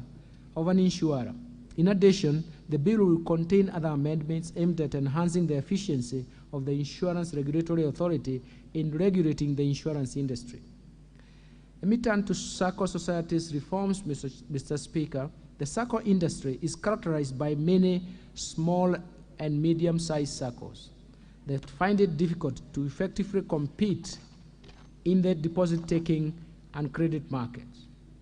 To address this challenge, the SACCO Societies Regulatory Authority, SASRA, is working on amendments to SACCO Societies Act 2008 that will provide the licensing and supervision of shared SACCO services platform. This initiative will improve the efficiency and competitiveness of SACCOs through establishment of cost-sharing digital platform to enable small SACCOs achieve economies of scale, while at the same time mainstreaming regulatory compliance in a cost-effective manner. Mr. Speaker, 12 years ago, the government introduced prudential regulation to secure financial stability of SACCOs and boost savings for members. However, there has been a lack of a resolution mechanism for financially distressed SACCOs. In addition to addressing these challenges, the SACCO Society Regulatory Authority has proposed amendments to the SACCO Societies Act 2008 to provide for a framework for appointment of trustees to the Deposit Guarantee Fund for SACCOs in Kenya, DGF. Let me turn to unclaimed financial assets, Mr. Speaker. The Unclaimed Financial Assets Authority Act does not provide for claimers to designate a beneficiary of their assets or to a cause of their choice, and therefore any claim must be paid to the claimant. To address this, I've proposed to amend the Unclaimed Financial Assets Authority Act so as to empower claimants to designate beneficiaries of the unclaimed asset or to a cause of their choice. Let me turn to ease of doing business, Mr. Chairman, and consumer protection. Mr. Speaker. Mr. Speaker, in order to ease the cost of doing business and minimize compliance costs for micro, small, and medium enterprises, the Competition Authority of Kenya will exempt MSE, medium and small enterprise sector from merger notifications, thus enabling startups, digital businesses, among others. Further, the authority will monitor and conduct surveillance audits, specifically in the manufacturing and agro-processing sector, so as to protect MSMEs from incidences and abuse of buyer power. Second, implement codes of practice. The Competition Authority will implement codes of practice to ensure that MSMEs in the retail and insurance sectors are protected from powerful buyers. The Competition Authority will screen and investigate infractions such as suspected cartels or abuse of dominance conduct, such as excessive pricing, price discrimination, predatory pricing, margin squeeze, to ensure a level playing field. And the Competition Authority will actualize and initiate actualize the initiative started with the National Assembly to address the issue of price fixing by professional services to make the fees competitive and improve the quality of services. On consumer protection, the authority will monitor and investigate emerging consumer issues on the utility sector, pharmaceuticals, digital financial services, e-commerce, insurance, aviation, and safety of basic commodities. In addition, the authority will seek redress through replacement or refunds to customers affected by dark commercial patterns, scams, fraud under the digital economy. Let me turn now to the fiscal framework. Mr. Speaker, the government fiscal policy for the financial year 2023-2024 and the medium-term budget aims at undertaking a growth-friendly fiscal consolidation plan to ensure debt sustainability. This will be achieved through improved revenue collection, primarily through broadening of the tax base and containing overall expenditure to target set, while prioritizing higher impact social and investment expenditure. Mr. Speaker, the fiscal policy targets to grow total revenues to 17.9% of GDP in financial year 2023-2024 and above 18.3% of GDP over the medium term. As part of the economic turnaround plan, the government will scale up revenue correction efforts by the Kenya Revenue Authority, KRA, to a target of Kenya shillings 4.0 trillion over the medium term. In order to achieve this, the government is undertaking a combination of both tax administrative measures and tax policy reforms. Mr. Speaker, regarding tax policy, the government will implement the national tax policy and finalize the medium-term revenue strategy for the period financial year 2023-2024 to 2026-2027. The national tax policy, which is before this House, will enhance the administrative efficiency of the tax system, provide consistency and certainty in tax registration and management of tax expenditures. The medium-term revenue strategy comprises rigorous administrative and policy measures to reform the tax system, which is expected to boost tax revenue over the medium term.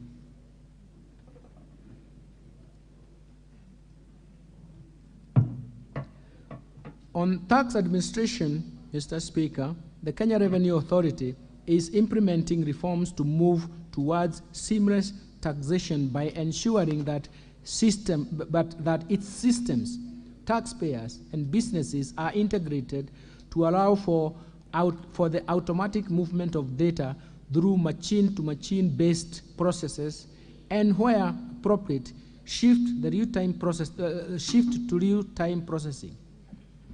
This will enable KRA to monitor business transactions in real time, therefore sealing revenue leakages through tax avoidance and evasion. On the expenditure reforms, Mr. Speaker, the government will sustain efforts to improve efficiency in public spending and ensure value for money by eliminating non-priority expenditures, retiring expenditure and unsustainable consumption subsidies, reducing tax exemption, scaling up use of public-private partnership financing for commercially viable projects, and rolling out end-to-end procurement system. Mr. Speaker, to address the challenges of perennial low absorption of development partners' funds that have denied Kenyans the full benefit of this financing, the government will put in place policies and administrative measures to minimize payments of unnecessary fees and charges. Let me turn to revenue projections, Mr. Speaker. Mr. Speaker, supported by the tax policy reforms and administrative measures highlighted above, we project total revenue corrections, including appropriations in aid and grants for the financial year 2023-2024 budget, to be Kenya shillings 2.96 trillion, and that is equivalent to 18.2% of gross domestic product, GDP. Of this, ordinary revenue is projected at Kenya shillings 2.57 trillion, equivalent to 15.8% of GDP. Ministerial appropriations in aid is projected at Kenya shillings 348.7 billion, and grants are projected at Kenya shillings 42.2 billion. Expenditure projections, Mr. Speaker. Total expenditure projections in financial year 2023-2024 budget is projected at 3.7 trillion, equivalent to 22.6% of GDP. Of these, recurrent expenditures will amount to Kenya shillings 2.53 trillion, equivalent to 15.6% of GDP. Development expenditures, including allocation to domestic and foreign financed project, contingency fund, equalization fund, and conditional capital transfers to county government, is Kenya shillings 743 billion. equivalent to 4.7% of GDP. Equitable share to county governments is projected at that 385.4 billion shillings. Mr. Speaker, I now turn to fiscal balance. Mr. Speaker, given the projected revenue and grants against the projected expenditures, the fiscal gap or fiscal deficit is projected to decline from Kenya shillings 718.0 billion, equivalent to 4.4% of GDP in financial year 2023-2024, from a projected Kenya shillings 840.9 billion, equivalent to 5.8% of GDP in financial year 2022-2023. The fiscal deficit will be financed through net external financing of a Kenya shillings 131.5 billion, equivalent to 0.8% of GDP, and net domestic financing of 586.5 billion, and that is equivalent to 3.6% of GDP. Mr. Speaker, our medium-term fiscal consolidation policy targets to progressively reduce the level of fiscal deficit from the expected 5.8% of GDP in financial year 2022-2023 to 3.6% of GDP in the financial year 2026 to 2027. Let me turn to public debt management, Mr. Speaker. Kenya's public debt remains sustainable, but with elevated risks of debt distress due to persistent global shocks that adversely affect the liquidity ratios. The depreciation of the Kenya shilling against major currencies and the rise of interest rates have elevated cost of debt service. Further, the depreciation of the currency has increased the size of the public debt stock, as half of the public debt is actually denominated in foreign currency. Although the debt burden has risen, Kenya has not accumulated debt service arrears, and the government is committed to honor all public debt obligations as they fall due. Over the medium term, revenue-driven fiscal consolidation policy stance is expected to improve further the country's debt sustainability ratios and debt carrying capacity. Mr. Speaker, the current limit of the debt as approved in 2020 by this House is Kenya shillings 10 trillion. Guided by the best practice, the government intends to change the public debt ceiling from a numerical number to a debt anchor in the form of a ratio of public debt to GDP in present value terms.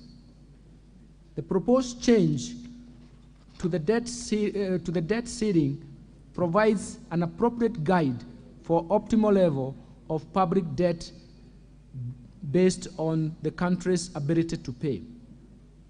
This is the debt carrying capacity that can objectively be assessed, as well as provide directions on information on debt accumulation or reduction from time to time.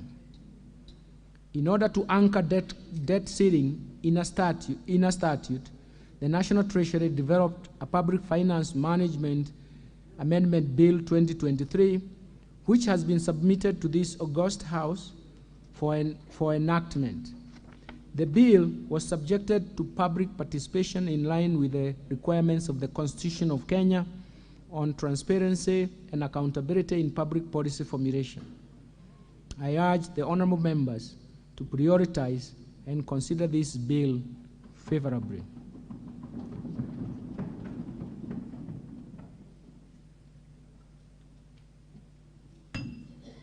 Mr. Speaker, the external debt service is projected to increase to Kenya shillings 475.6 billion in financial year 2023-2024 from Kenya shillings 242.1 billion in the financial year 2023-2023 for financial year 2022-2023, mainly reflecting redemption of the US dollar 2.0 billion euro bond, which is approximately 241.8 billion with the current exchange rate.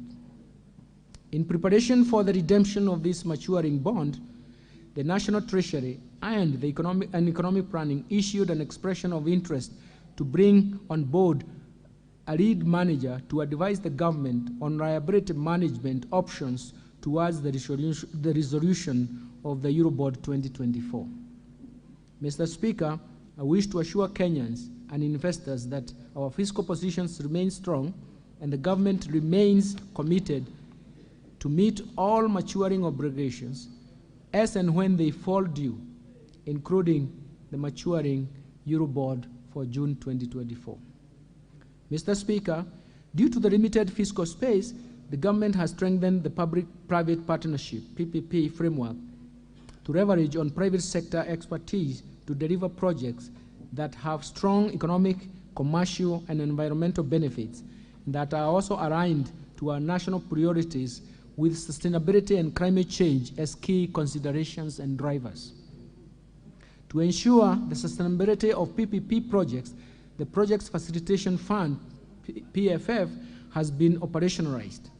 The fund will support project preparation, provide viability gap funding to projects, as well as a source of liquidity to meet fiscal commitments and contingent liabilities that may arise from PPP projects. Mr. Speaker, with the fund in place and the robust legal and regulatory regime, the private sector has the necessary confidence and security to invest in PPP projects. Indeed, in the last financial year, the National Treasury successfully mobilized Kenya shillings 15 billion by achieving financial closure of 2 clusters of urban roads projects under the Roads Annuity Program. The projects are currently in the construction phase. Additional projects that have closed include 2 renewable energy projects with a combined installed capacity of 70 megawatts. Further, to contribute towards government's agenda on bulk water supply and food security, several high-impact projects have been appraised and approved to proceed to the project development phase under the PPP model. These projects will provide production of additional 51,000 hectares to further strengthen the food security agenda, which is a high priority for the Kenya Kwanza administration. The bulk of water will increase potable water. The bulk water will increase potable water supply by an estimated 200,000 cubic meters per day. The National Treasury and the Ministry of Water and Sanitation have developed a water purchase agreement which will pave way for the private sector to develop projects in a sustainable way. The National Treasury is in the process of developing a 10-year infrastructure plan that will be cross-cutting across various ministries to support delivery and prioritization of projects. Mr. Speaker, to build on this, the National Treasury plans to mobilize an estimated Kenya shillings 100 billion in private sector capital through various priority sectors. The focus will be on priority investment and underlying key projects and programs in each sector that deliver nationally significant infrastructure drive growth and also unlock private sector investment with greatest potential benefits to Kenyans. These sectors will include airports, seaports, blue economy, water, agriculture, industrialization, that is special economic zones, energy, including transmission lines, and digitalization, among other key sectors in the economy. Inclusion of local goods, works, and services will be emphasized for each project to contribute to overall economic growth by encouraging local investments in PPP projects. To also strengthen local investment, the National Treasury will be holding a series of roundtables to build local capacity in the financial sector so as to increase local financing of PPP projects. The National Treasury has embraced the climate resilience and adaptation framework for public-private partnership projects. This is to ensure that infrastructure projects are aligned to the realities of climate change. To achieve on the PPP mandate of scaling up private sector capital, the National Treasury will leverage on the continued support from development partners as well as other key institutions, both in public and private sector, including capital markets, pension funds, and commercial banks, in scaling up the private sector capital under the PPP framework. Let me turn to public investments management. Mr. Speaker, in 2022, the House approved Public Investment Management, PIM, regulations, 2022. The objectives of the regulations is to provide the national and county governments and their entities with a standardized approach in project cycle management to enhance transparency, accountability, prudent use of public resources, and public participation.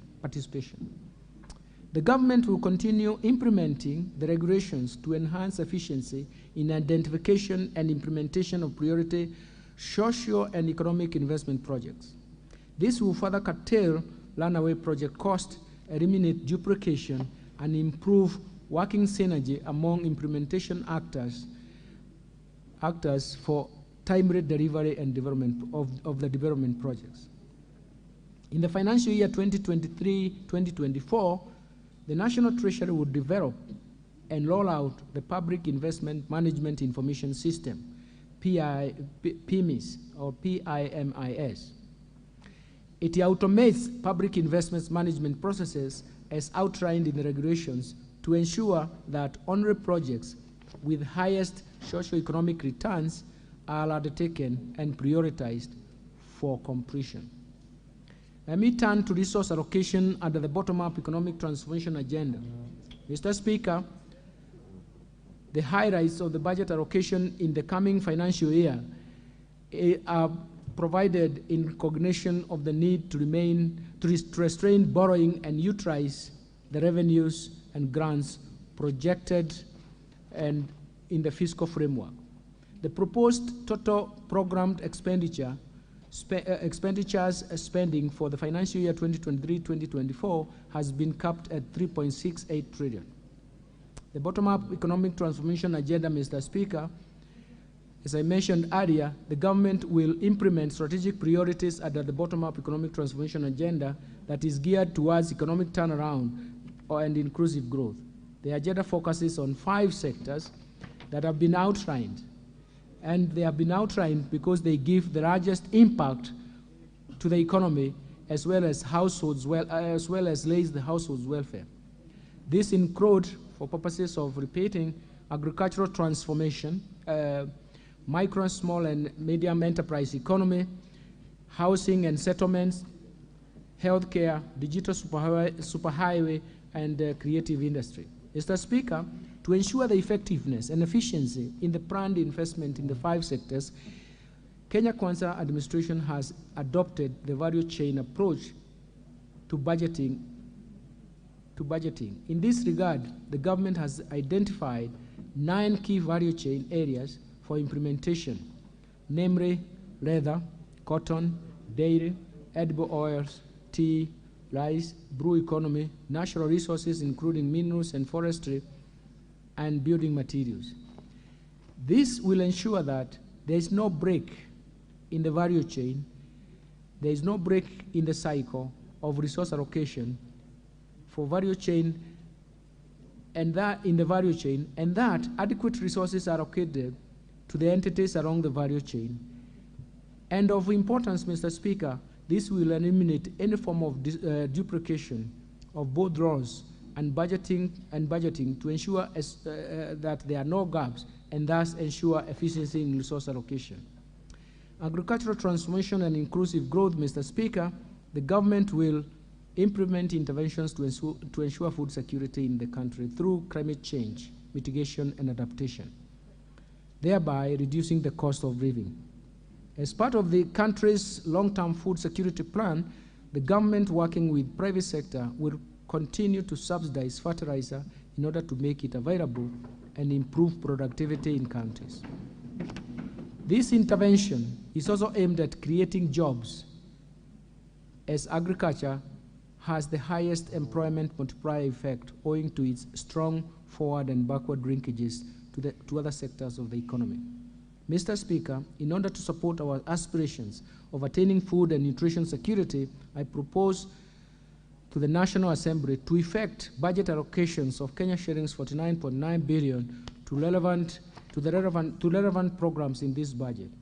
Out of this, 5 billion shillings is proposed for fertilizer subsidy program, 8.6 billion for the National Agricultural Value Chain Development Project, 2.7 billion for the National Agricultural and Rural Inclusivity Projects, 2.1 billion for the Kenya Cereal Enhancement Program, 2.8 billion for the Emergency Locust Response, 1.4 billion for small-scale irrigation and value addition programs, 1.3 billion on food production and nutrition security program, 500 million for agricultural sector development support program, and 596 million for the food security and crop diversification projects. Mr. Speaker, to improve livestock production, I propose to the National Assembly to effect budget allocation of Kenya shillings 3.7 billion to de-risking, inclusion, and value enhancement of pastoral economies program. Kenya shillings 2.1 billion for livestock value chain support project. Kenya shillings 1.5 billion for Kenya livestock commercialization program, and Kenya shillings 166 million for the embryo transfer project. I also propose to the National Assembly to effect budget allocation of Kenya shillings 350 million for the development of the leather industrial park at Kinani. Kenya shillings 220 million for livestock production, and Kenya shillings 132 million for leather value chain. To enhance animal disease control, I propose to the National Assembly to effect budget allocations of Kenya shillings 130 million for sustainable sassafras and trypanosomiasis-free areas in Kenya, and Kenya shillings 135 for the establishment of liquid nitrogen hydrogen. Mr. Speaker, the realization of food and nutrition security also relies heavily on the sustainable utilization of the blue economy, resources.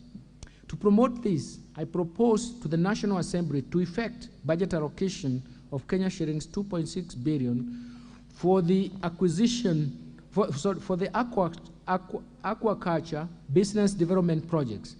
Kenya shillings 3.5 billion for Kenya marine fisheries and socio-economic development projects. Kenya shillings 1.2 billion for marine fish stock assessment. Kenya shillings 580 million for capacity building in deep sea fishing. Kenya shillings 142 million for the rehabilitation of fish landing sites in Lake Victoria. Kenya shillings 141.5 million for the aquaculture technology development and innovations transfer. Kenya shillings 500.7 million for Liwatoni ultra-modern fish hub, and Kenya shillings 88 million for the development of the blue economy initiatives. Mr. Speaker, in order to increase agricultural productivity and enhance the resilience to climate change risks in targeted smallholder farming and pastoral communities in Kenya, I propose to the National Assembly to effect budget allocations of Kenya shillings 1.5 billion for climate smart agriculture productivity project, Kenya shillings 625 million to enhance drought resilience and sustainable livelihood program, Kenya shillings 318 million towards adding drought emergencies in Kenya project. In addition, I propose to the National Assembly to effect budget allocations of Kenya shillings 300 for the crop insurance scheme to reduce the vulnerabilities of Kenya farmers to disease and natural disasters.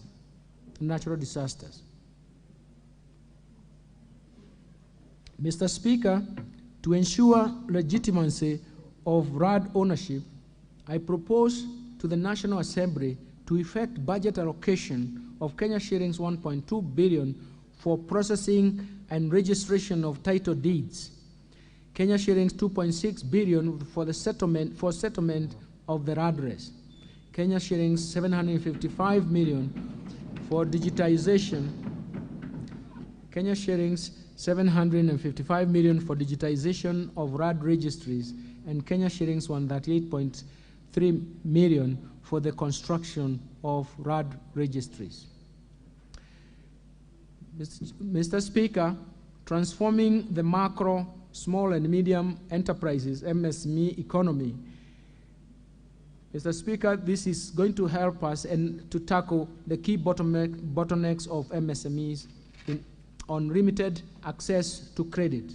The government rolled out in November 2022 Financial Inclusion Fund, popularly known as the Hustlers Fund, with an initial target budget of 20 billion shillings in the current financial year, as an intervention to correct market failure problems at the bottom of the pyramid.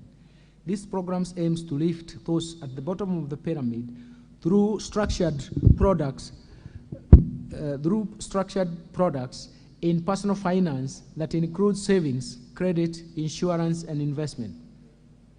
This, together with other affirmative action funds like the Youth Enterprise Fund, Women Enterprise Fund, UESO Fund, and MSME's Credit Guarantee Scheme, will increase access to affordable credit to targeted persons and sectors, and thereby increase their investment and allow for private sector-led growth. To further support MSMEs, women, and the youth of this country, I propose to the National Assembly to effect an additional budget allocation of Kenya shillings 10 billion towards the Hustlers Fund, Kenya shillings 300 million to SMEs in the manufacturing sector, Kenya shillings 182.8 million for Women Enterprise Fund, Kenya shillings 175 for Youth Enterprise Fund, Enterprise and Development Fund, and Kenya shillings 192 million to UESO Fund. These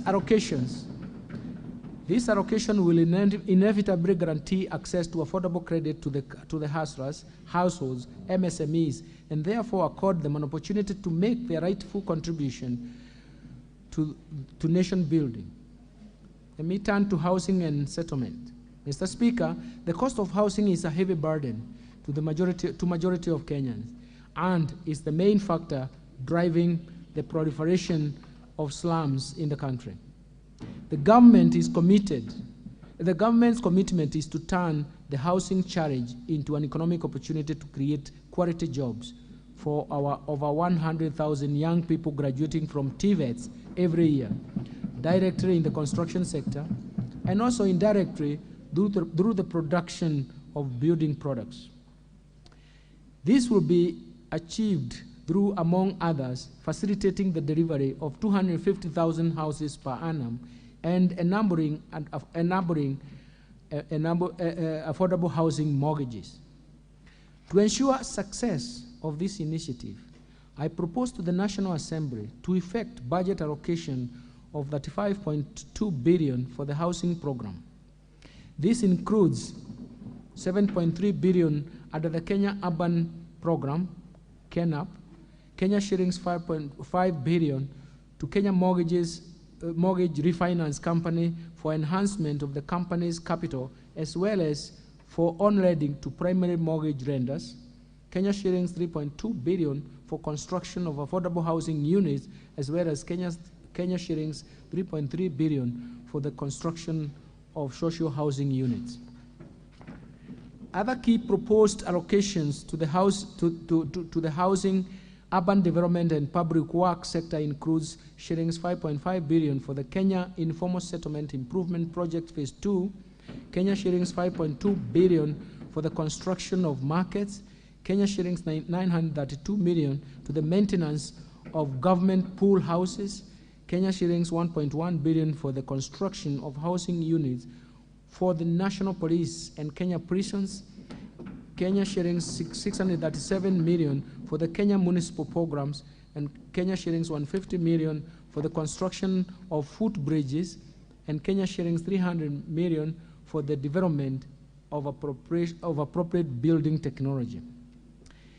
Enhancing the quality and affordable health care. Mr. Speaker, the Kenya Kwanza administration is committed and determined to realize the constitutional right to health in the shortest time period by delivering a universal health care coverage USA system.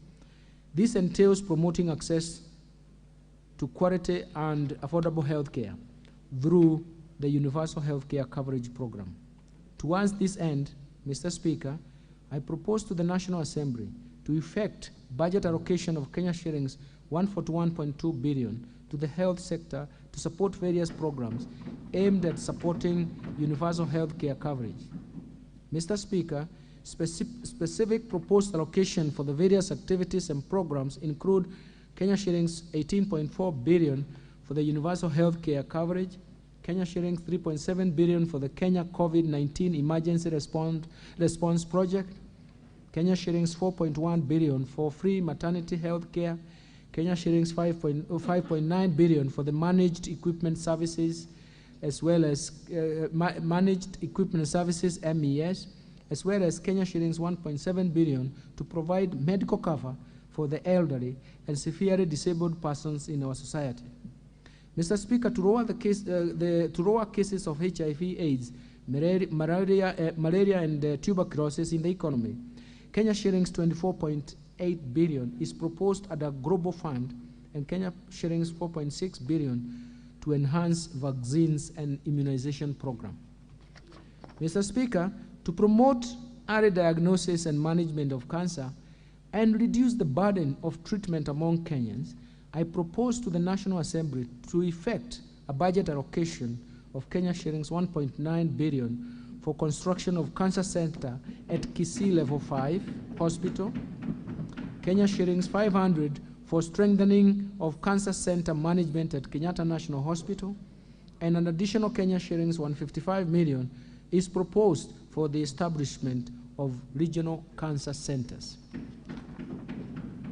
Further, to improve the health service delivery, I propose to the National Assembly to effect a budget allocation of 21.6 billion for Kenyatta National Hospital, Kenya shillings 12.8 billion for the Moi Teaching and Referral Hospital, Kenya shillings 8.8 billion for the Kenya Medical Training Colleges, Kenya shillings 3.3 billion for the Kenya Medical Research Institute, Kenya shillings 2.4 billion for the construction of the Kenya National Hospital burns and pediatric centers, Kenya shillings 1.4 billion for the equipping of laboratories and classrooms of KMTC, Kenya shillings 1.1 billion for the renovation of Kenyatta National Hospital, Kenya shillings 1 billion for the procurement of family planning and reproductive health commodities, Kenya shillings 1 billion for the procurement of equipment for the National Blood Transfusion Service,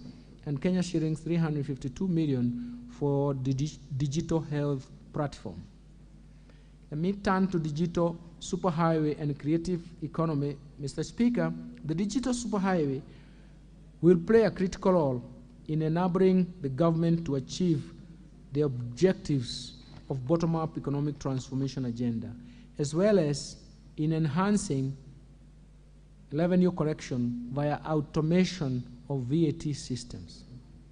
Digitalization and automation will increase productivity and competitiveness through providing quick access to the market and reducing information asymmetry, as well as improving risk management.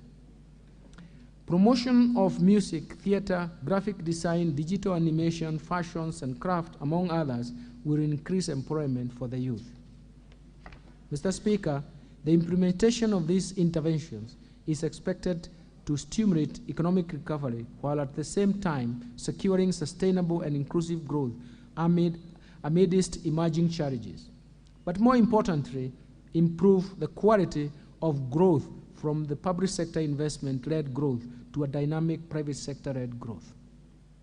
To achieve these aspirations, I propose to the National Assembly to effect budget allocation of Kenya shillings 15.1 billion to fund initiatives in the information, communication, and technology sector.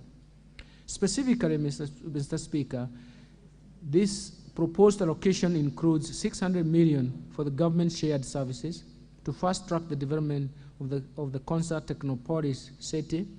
I propose the National Assembly to effect budget allocation of Kenya shillings 4.8 billion for the horizontal infrastructure phase 1, Kenya shillings 1.2 billion for Kwanza data center and smart city facilities, and Kenya shillings 475 million for construction of Kwanza complex phase 1B.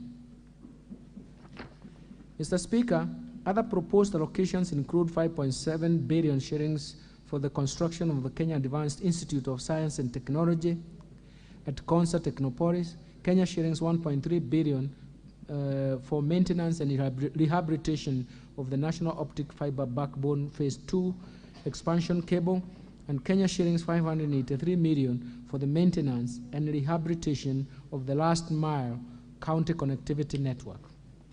Mr. Speaker, having highlighted expenditures under the 5 priority sector areas of the bottom-up economic transformation agenda, I now turn to other proposed areas of expenditure in this budget that will support our path towards sustainable and resilient economic growth trajectory. First, let me turn to investing in critical infrastructure. Mr. Speaker, the government will continue to expand critical infrastructure in roads, railways, sea, and airports to create an enabling environment for economic recovery and employment creation. Towards this end, I propose to the National Assembly to effect budget allocation of Kenya shillings 244.9 billion to support construction of roads, bridges, as well as their rehabilitation and maintenance.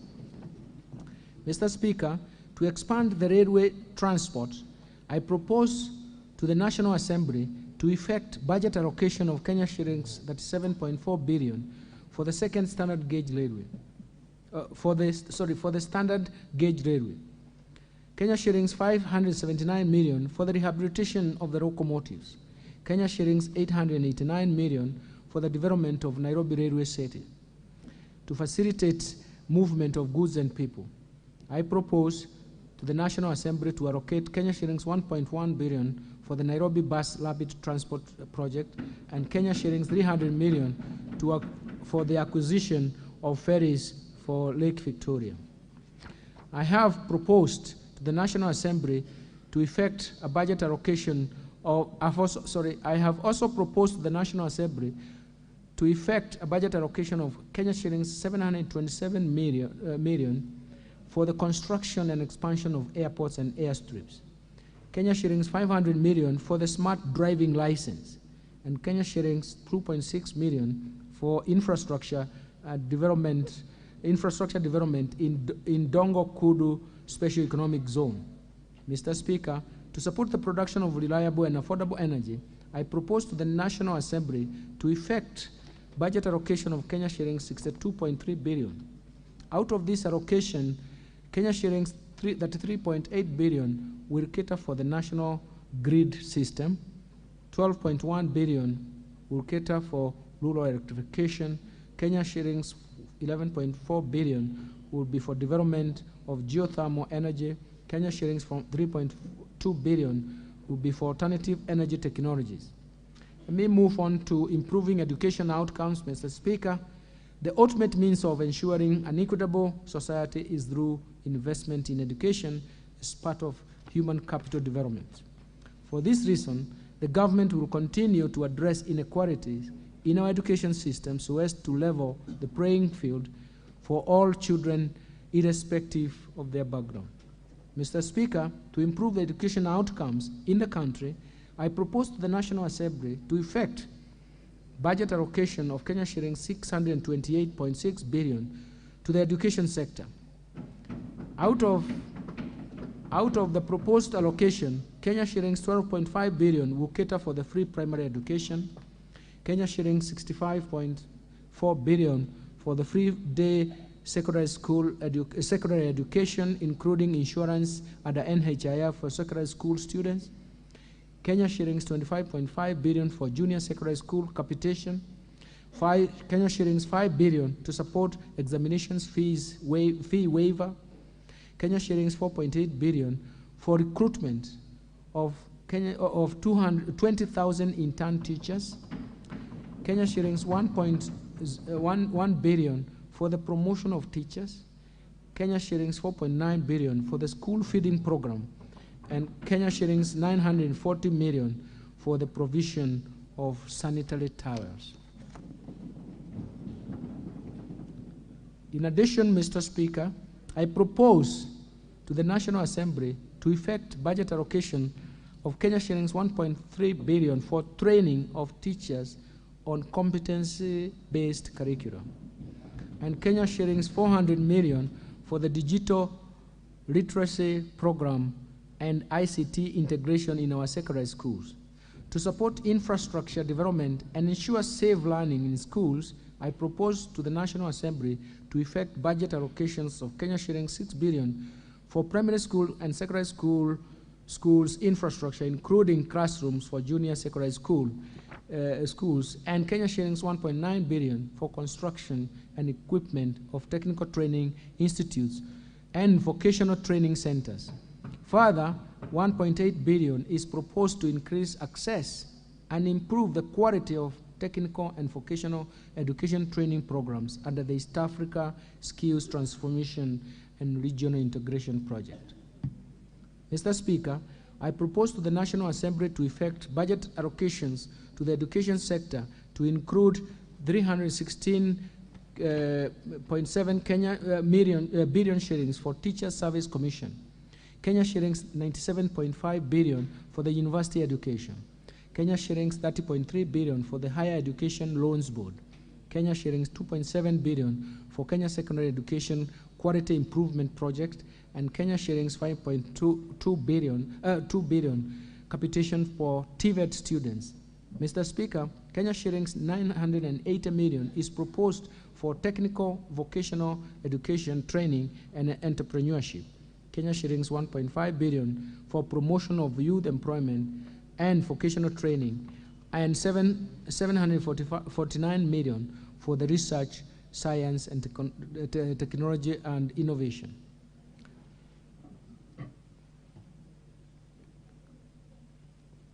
Let me move now to supporting manufacturing for job creation. Mr. Speaker, in order to improve productivity in the manufacturing sector, as earlier indicated, the government has adopted a value chain approach through bottom-up economic transformation agenda.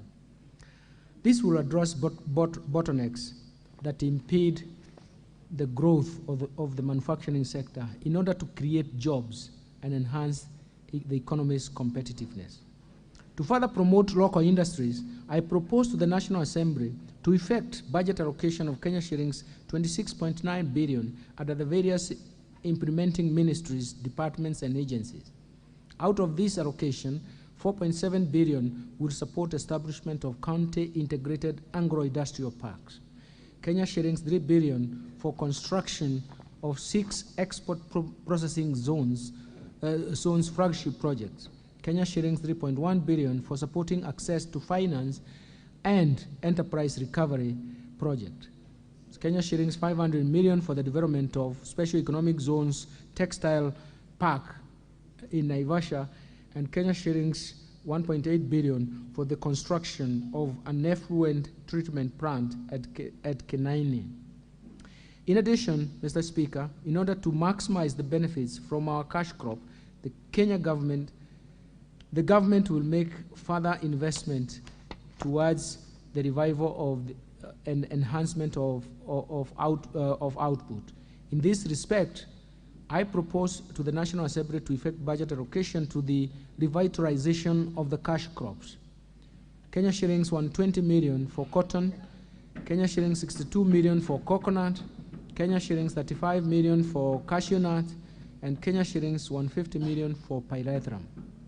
Mr. Speaker, I also propose to the National Assembly to effect budget allocation of Kenya shillings 100 million for the modernization of cooperative cotton ginneries, Kenya shillings 134 million for the National Edible Oils Crop Promotion Project, and Kenya shillings 270 million for Sugar Reforms Support Project. Mr. Speaker, to equip the youth with essential internship opportunities, I propose to the National Assembly to effect budget allocation of Kenya shillings 1.5 billion for the Kenya Industry Entrepreneurship Project, the Kenya Industry and Entrepreneurship Project, Kenya shillings 300 million for the Kenya Youth Employment and Opportunities Project, Kenya shillings 332 million for the construction of industrial research laboratories, and Kenya shillings 182.9 million for the constituency industrial development centers. In addition, improving security, Mr. Chairman, the security is critical for creating a safe environment for the investment and protection of our citizens and their property. For this reason, I propose to the National Assembly to effect budget allocations for Kenya shillings 338.2 billion to support operations of the Kenya Defense Forces, the National Police Service, the National Intelligence Service, and the prison services. Mr. Speaker, the proposed allocation include 144.9 billion for the Kenya Defense Forces, Kenya shillings 98.6 billion for the National Police Service, Kenya shillings 44.3 billion for the National Intelligence Service, and Kenya shillings 31.3 billion for prison services. I have also proposed Kenya shillings 8.8 billion for the leasing of police motor vehicles. Mr. Speaker, for better equip the National Police Service, I have proposed an initial allocation of Kenya shillings 500 million for the police modernization program. Mr. Speaker, I will later be requesting this august House for enhanced funding approval once the ongoing discussions on a comprehensive police modernization program once it is concluded. In addition, Mr. Speaker, to step up war on crime and enhance support to administration of justice, I propose to the National Assembly to effect budget allocation of Kenya shillings 856 million to equip National Forensic Laboratory. Mr. Speaker, the improvement of the welfare of our disciplined forces is at the center of the Kenya Kwanza administration. To improve housing accommodation for our defense forces, we shall fast track the delivery of staff houses through public-private partnership framework. We have already around Kenya Defense Forces to retain Kenya shillings 534 million currently collected from rental income and applied towards repayment for the houses once complete. In addition, Mr. Speaker, as you are aware, His Excellency the President appointed a task force to review the terms and conditions of police, prisons, and national youth service.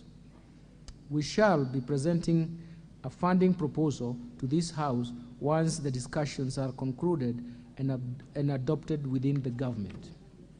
Mr. Speaker, other proposed allocations include 2.9 billion for group personal insurance for police and prison services, and Kenya shillings 5.8 billion for medical insurance for police and prison services. Mr. Speaker, I move now to protecting the vulnerable groups. Mr. Speaker, at the heart of the government's development agenda is the inclusion in society and employment opportunities for the vulnerable groups, vulnerable members of the society. In this regard, I propose to the National Assembly to effect a budget allocation of Kenya shillings 38.2 billion for the social protection and affirmative actions in this budget. Out of this proposed allocation, Kenya shillings 18 billion will cater for cash transfers to elderly persons, Kenya shillings 7.9 billion for the orphans and vulnerable children, and Kenya shillings 1.2 billion for persons living with severe disabilities.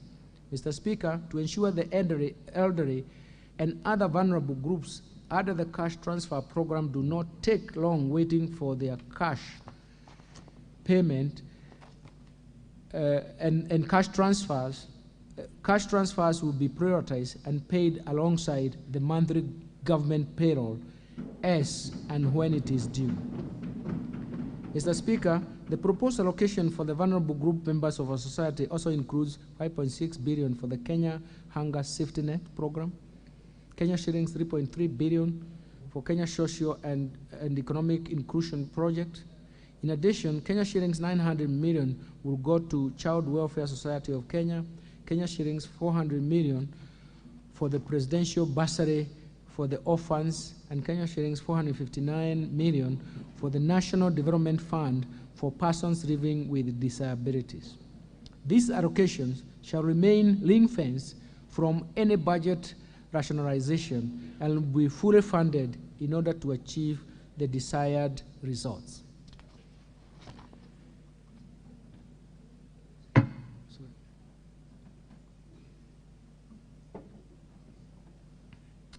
Let me turn to equity, poverty reduction, women and youth empowerment programs. Mr. Speaker, the most pressing challenge in our country at the moment is lack of job opportunities for the youth. This has been exacerbated by the hard economic times following several negative shocks explained earlier in the statement. In order to empower the youth and support businesses owned by youth and women, I propose to the National Assembly to effect budget allocation of Kenya shillings 81.9 billion for these initiatives. The proposed allocations include 13.1 billion for the National Youth Service, Kenya shillings 602 million for the Kenya Youth Empowerment and Opportunities Project, Kenya shillings 300 million for the establishment of youth empowerment centers, Kenya shillings 229.7 million to implement the Vijana Vuka na Avya, that is Viva Youth Program. To support the film industry, I propose to the National Assembly to effect budget allocations of 100 million to strengthen the film industry in Kenya, Kenya shillings 49 million for film location mapping, and Kenya shillings 100 million for the Kenya Film School. Mr. Speaker, women participation in the key sectors of our economy is critical for the economy. For this reason, the government will sustain the increased incomes for women through employment creation and supporting women-led enterprises. We will further strengthen women participation in decision-making in our governance and political institutions, as well as reduce sexual and gender-based violence provision and provision of affordable houses, affordable health services. To further empower our women, I propose to the National Assembly to effect budget allocation of Kenya shillings 245 million to strengthen prevention and response to gender-based violence in Kenya, Kenya shillings 3 billion for the national government affirmative for the Kenya Government Affirmative Action Fund. Mr. Speaker, to promote global equity, reduce poverty, and embrace social development, I propose to the National Assembly to effect budget allocations of Kenya shillings 53.5 billion for the National Government Constituency Development Fund, as well as 10.9 billion for the Equalization Fund to finance programs in previously marginalized areas. Let me turn to stimulating tourism, growth, sports, culture, and recreation and arts. Mr. Speaker, the government has prioritized expanding the space for creativity, including freedom of expression and protection of intellectual property rights. We will also strengthen mainstreaming of arts and culture infrastructure and support cultural production and creative economy. We are also cognizant of the brand value of Kenyans participating and excelling in international sports arena as of ultimate importance to us. To support tourism, sports, culture, and recreation, I propose to the National Assembly to effect budget allocation of Kenya shillings 12.5 billion.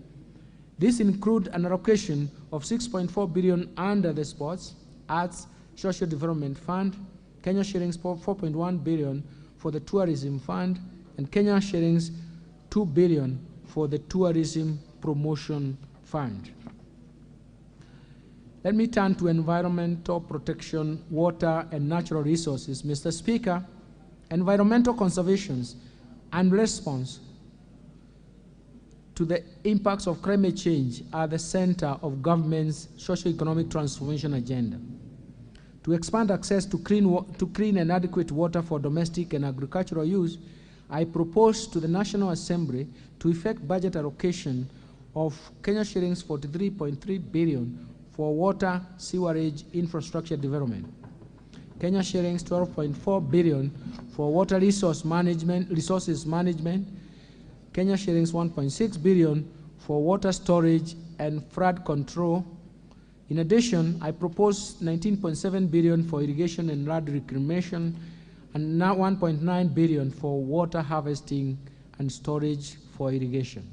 Mr. Speaker, in order to support the environment and water conservation and respond to climate change, I propose to the National Assembly to effect budget allocation of Kenya shillings 14.4 billion for forests and water towers conservation, Kenya shillings 3.8 billion for environment management and protection, Kenya shillings 3.6 billion for the Kenya financing locally led climate action project, 1.5 billion for meteorological services.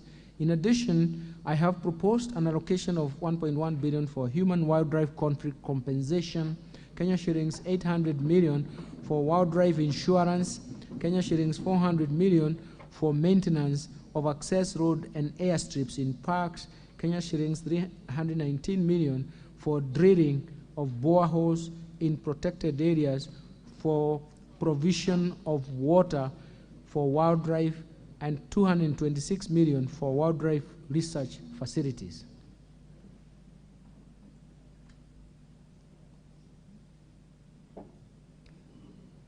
Let me turn to improving governance, sustaining the fight against corruption. Mr. Speaker, the government is committed to scale up the implementation of the provisions of the 2010 Constitution, strengthen the rule of law, increase access to justice, and ensure respect of human rights. Mr. Speaker, to enhance good governance and scale up fight against corruption, I propose to the National Assembly to effect the budget allocation of Kenya shillings 3.9 billion for Ethics and Anti-Corruption Commission, Kenya shillings 3.6 billion for the Office of the Director of Public Prosecutions, Kenya shillings 8 billion for the Criminal Investigation Services, and Kenya shillings 8.0 billion for the Office of the Auditor General.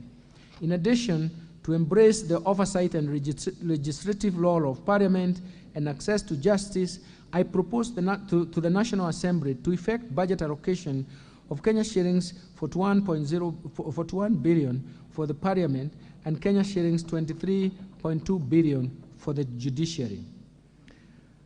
Completion of planned projects, Mr. Speaker, in order to ensure the value for money and timely realization of budgets of benefits accruing from budgetary allocation and implementation of planned projects, ministries, departments, and agencies have identified projects for completion in the course of the financial year. The projects will be fast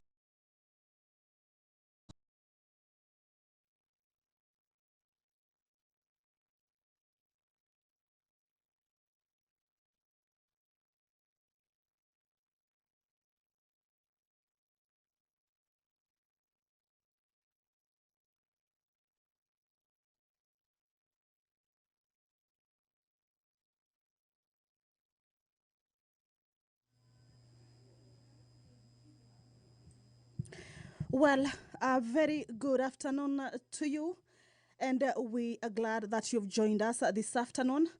This is a live broadcast of the National Assembly proceedings on this 15th day of June, the year 2023. And this live broadcast is brought to you by the Parliamentary Broadcasting Unit in partnership with the Kenya Broadcasting Corporation. Welcome to this special day. It is a budget day, but first things first is that this afternoon the normal sittings of the National Assembly proceedings will be accommodating the presentation of the budget highlights by the Cabinet Secretary for Treasury and National Planning, Professor Njuguna Ndung'u, and the CS was received at around 2:15, was received within the precincts of Parliament by the leader of the majority party, the chairperson of the Budget and Appropriations Committee, the chairperson Finance and National Planning, and the clerk of the National Assembly. And he is within the precincts of Parliament. Then later, the Cabinet Secretary was escorted to the consultation room, and this is by the clerk of the National Assembly, and he will be escorted to the public servants bench.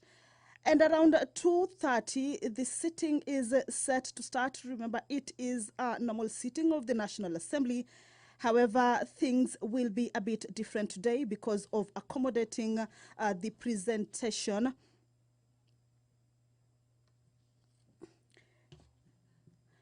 because today's is budget presentation on the budget highlights by the Cabinet Secretary for Treasury and National Planning. Remember, the budget was already approved to each ministry by the Parliament. So this afternoon, we will be expecting, or rather the CS will be presenting how to finance that budget. Before then, allow me to look at what is in the order of business. There are two motions. There is the motion on the ratification of the amended Nairobi Convention and the protocol for the protection of marine and coastal environment of the Western Indian Ocean from land-based sources activities. And this is a motion by the Chairperson, Departmental Committee on Environment and Forestry. That will be seeking the House to approve that particular ratification on the amendment, on the amended Nairobi Convention and the protocol for the protection of marine and coastal environment for the Western Indian Ocean from land-based sources and activities. Again, the chairperson for Departmental Committee on Environment and Ministry will be seeking the House to approve a motion on the ratification of the Kigali amendments on the Montreal Protocol on the substances that deplete the ozone layer. And pursuant to the House Standing Order 25A, pursuant to the House Standing Order 25A, that is on the presentation by the Cabinet Secretary for National Treasury and Economic Planning. Standing Order 25A indicates that the Speaker may designate a suitable place in the chamber or at the bar of the House, that the Cabinet Secretary responsible for finance to make public pronouncements of the budget policy highlights and revenue-raising measures for the national government as contemplated under the Public Finance Act. Again, pursuant to provisions of the Standing Order 244C, is that the Cabinet Secretary responsible for finance shall make a public pronouncement of the budget policy highlights and revenue-raising measures for the national government as contemplated under the Public Finance Act. This is part of the today's business that pursuant to the standing orders 25A and 244C, the Speaker will this afternoon, not later than 3 p.m., invite the Cabinet Secretary for the National Treasury and Economic Planning to make a public pronouncement on the budget highlights and revenue-raising measures for the national government for the fiscal year 2023-2024. So we will be expecting that at around 3 or not later than 3, that the Speaker will invite the Cabinet Secretary to deliver the budget highlights and revenue-raising measures for the financial year 2023-2024. What you are seeing on your screen is that members are walking into the chambers. Remember, normal sitting starts at 2:30, so members will be walking in, and at 2:30 we will be seeing the Speaker of the National Assembly, Honorable Dr. Moses Wetangula, will be walking into the chambers to preside over this afternoon session, and he is the one who will be inviting the Cabinet Secretary to present the budget highlights for the 2023-2024 financial year.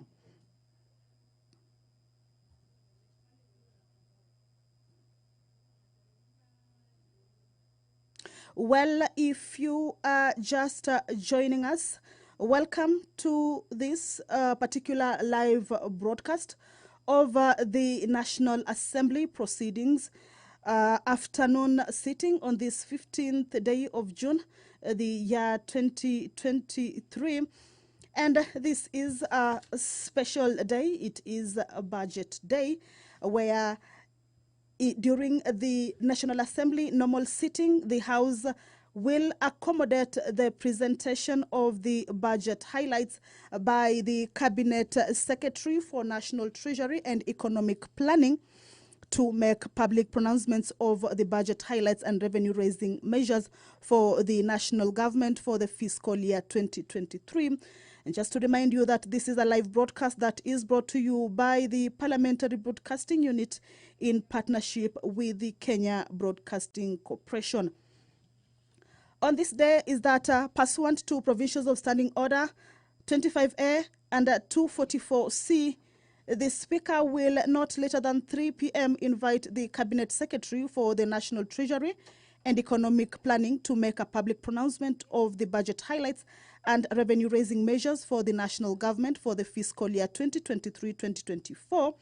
And just to inform you is that the Cabinet Secretary is already within the precincts of the Parliament. He was received by the majority party, the Chairperson of Budget Appropriations Committee, the Chairperson Finance and National Planning, and the Clerk of the National Assembly. And he will be escorted to the public servant bench.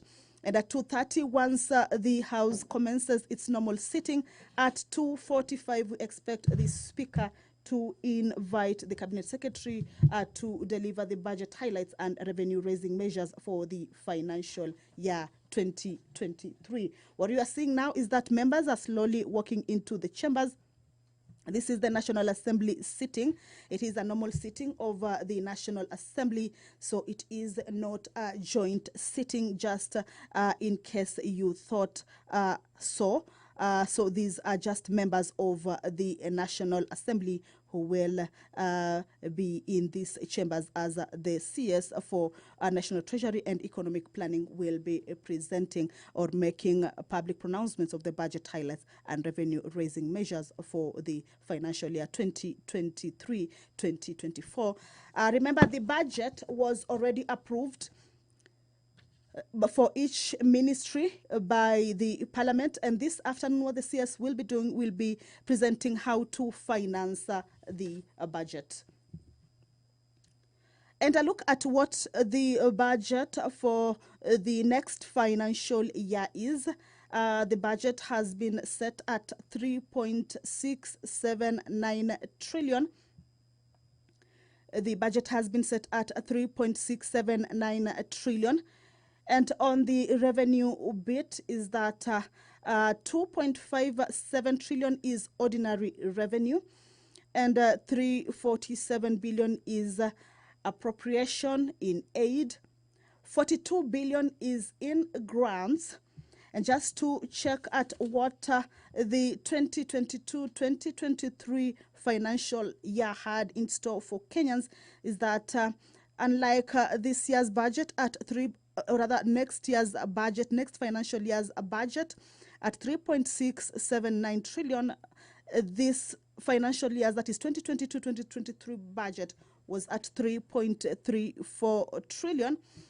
On the grants bit, the 2023-2024 financial year has 42 billion in grants, while in the 2022-2023 financial year, there was or grants was expected at 33.3 billion.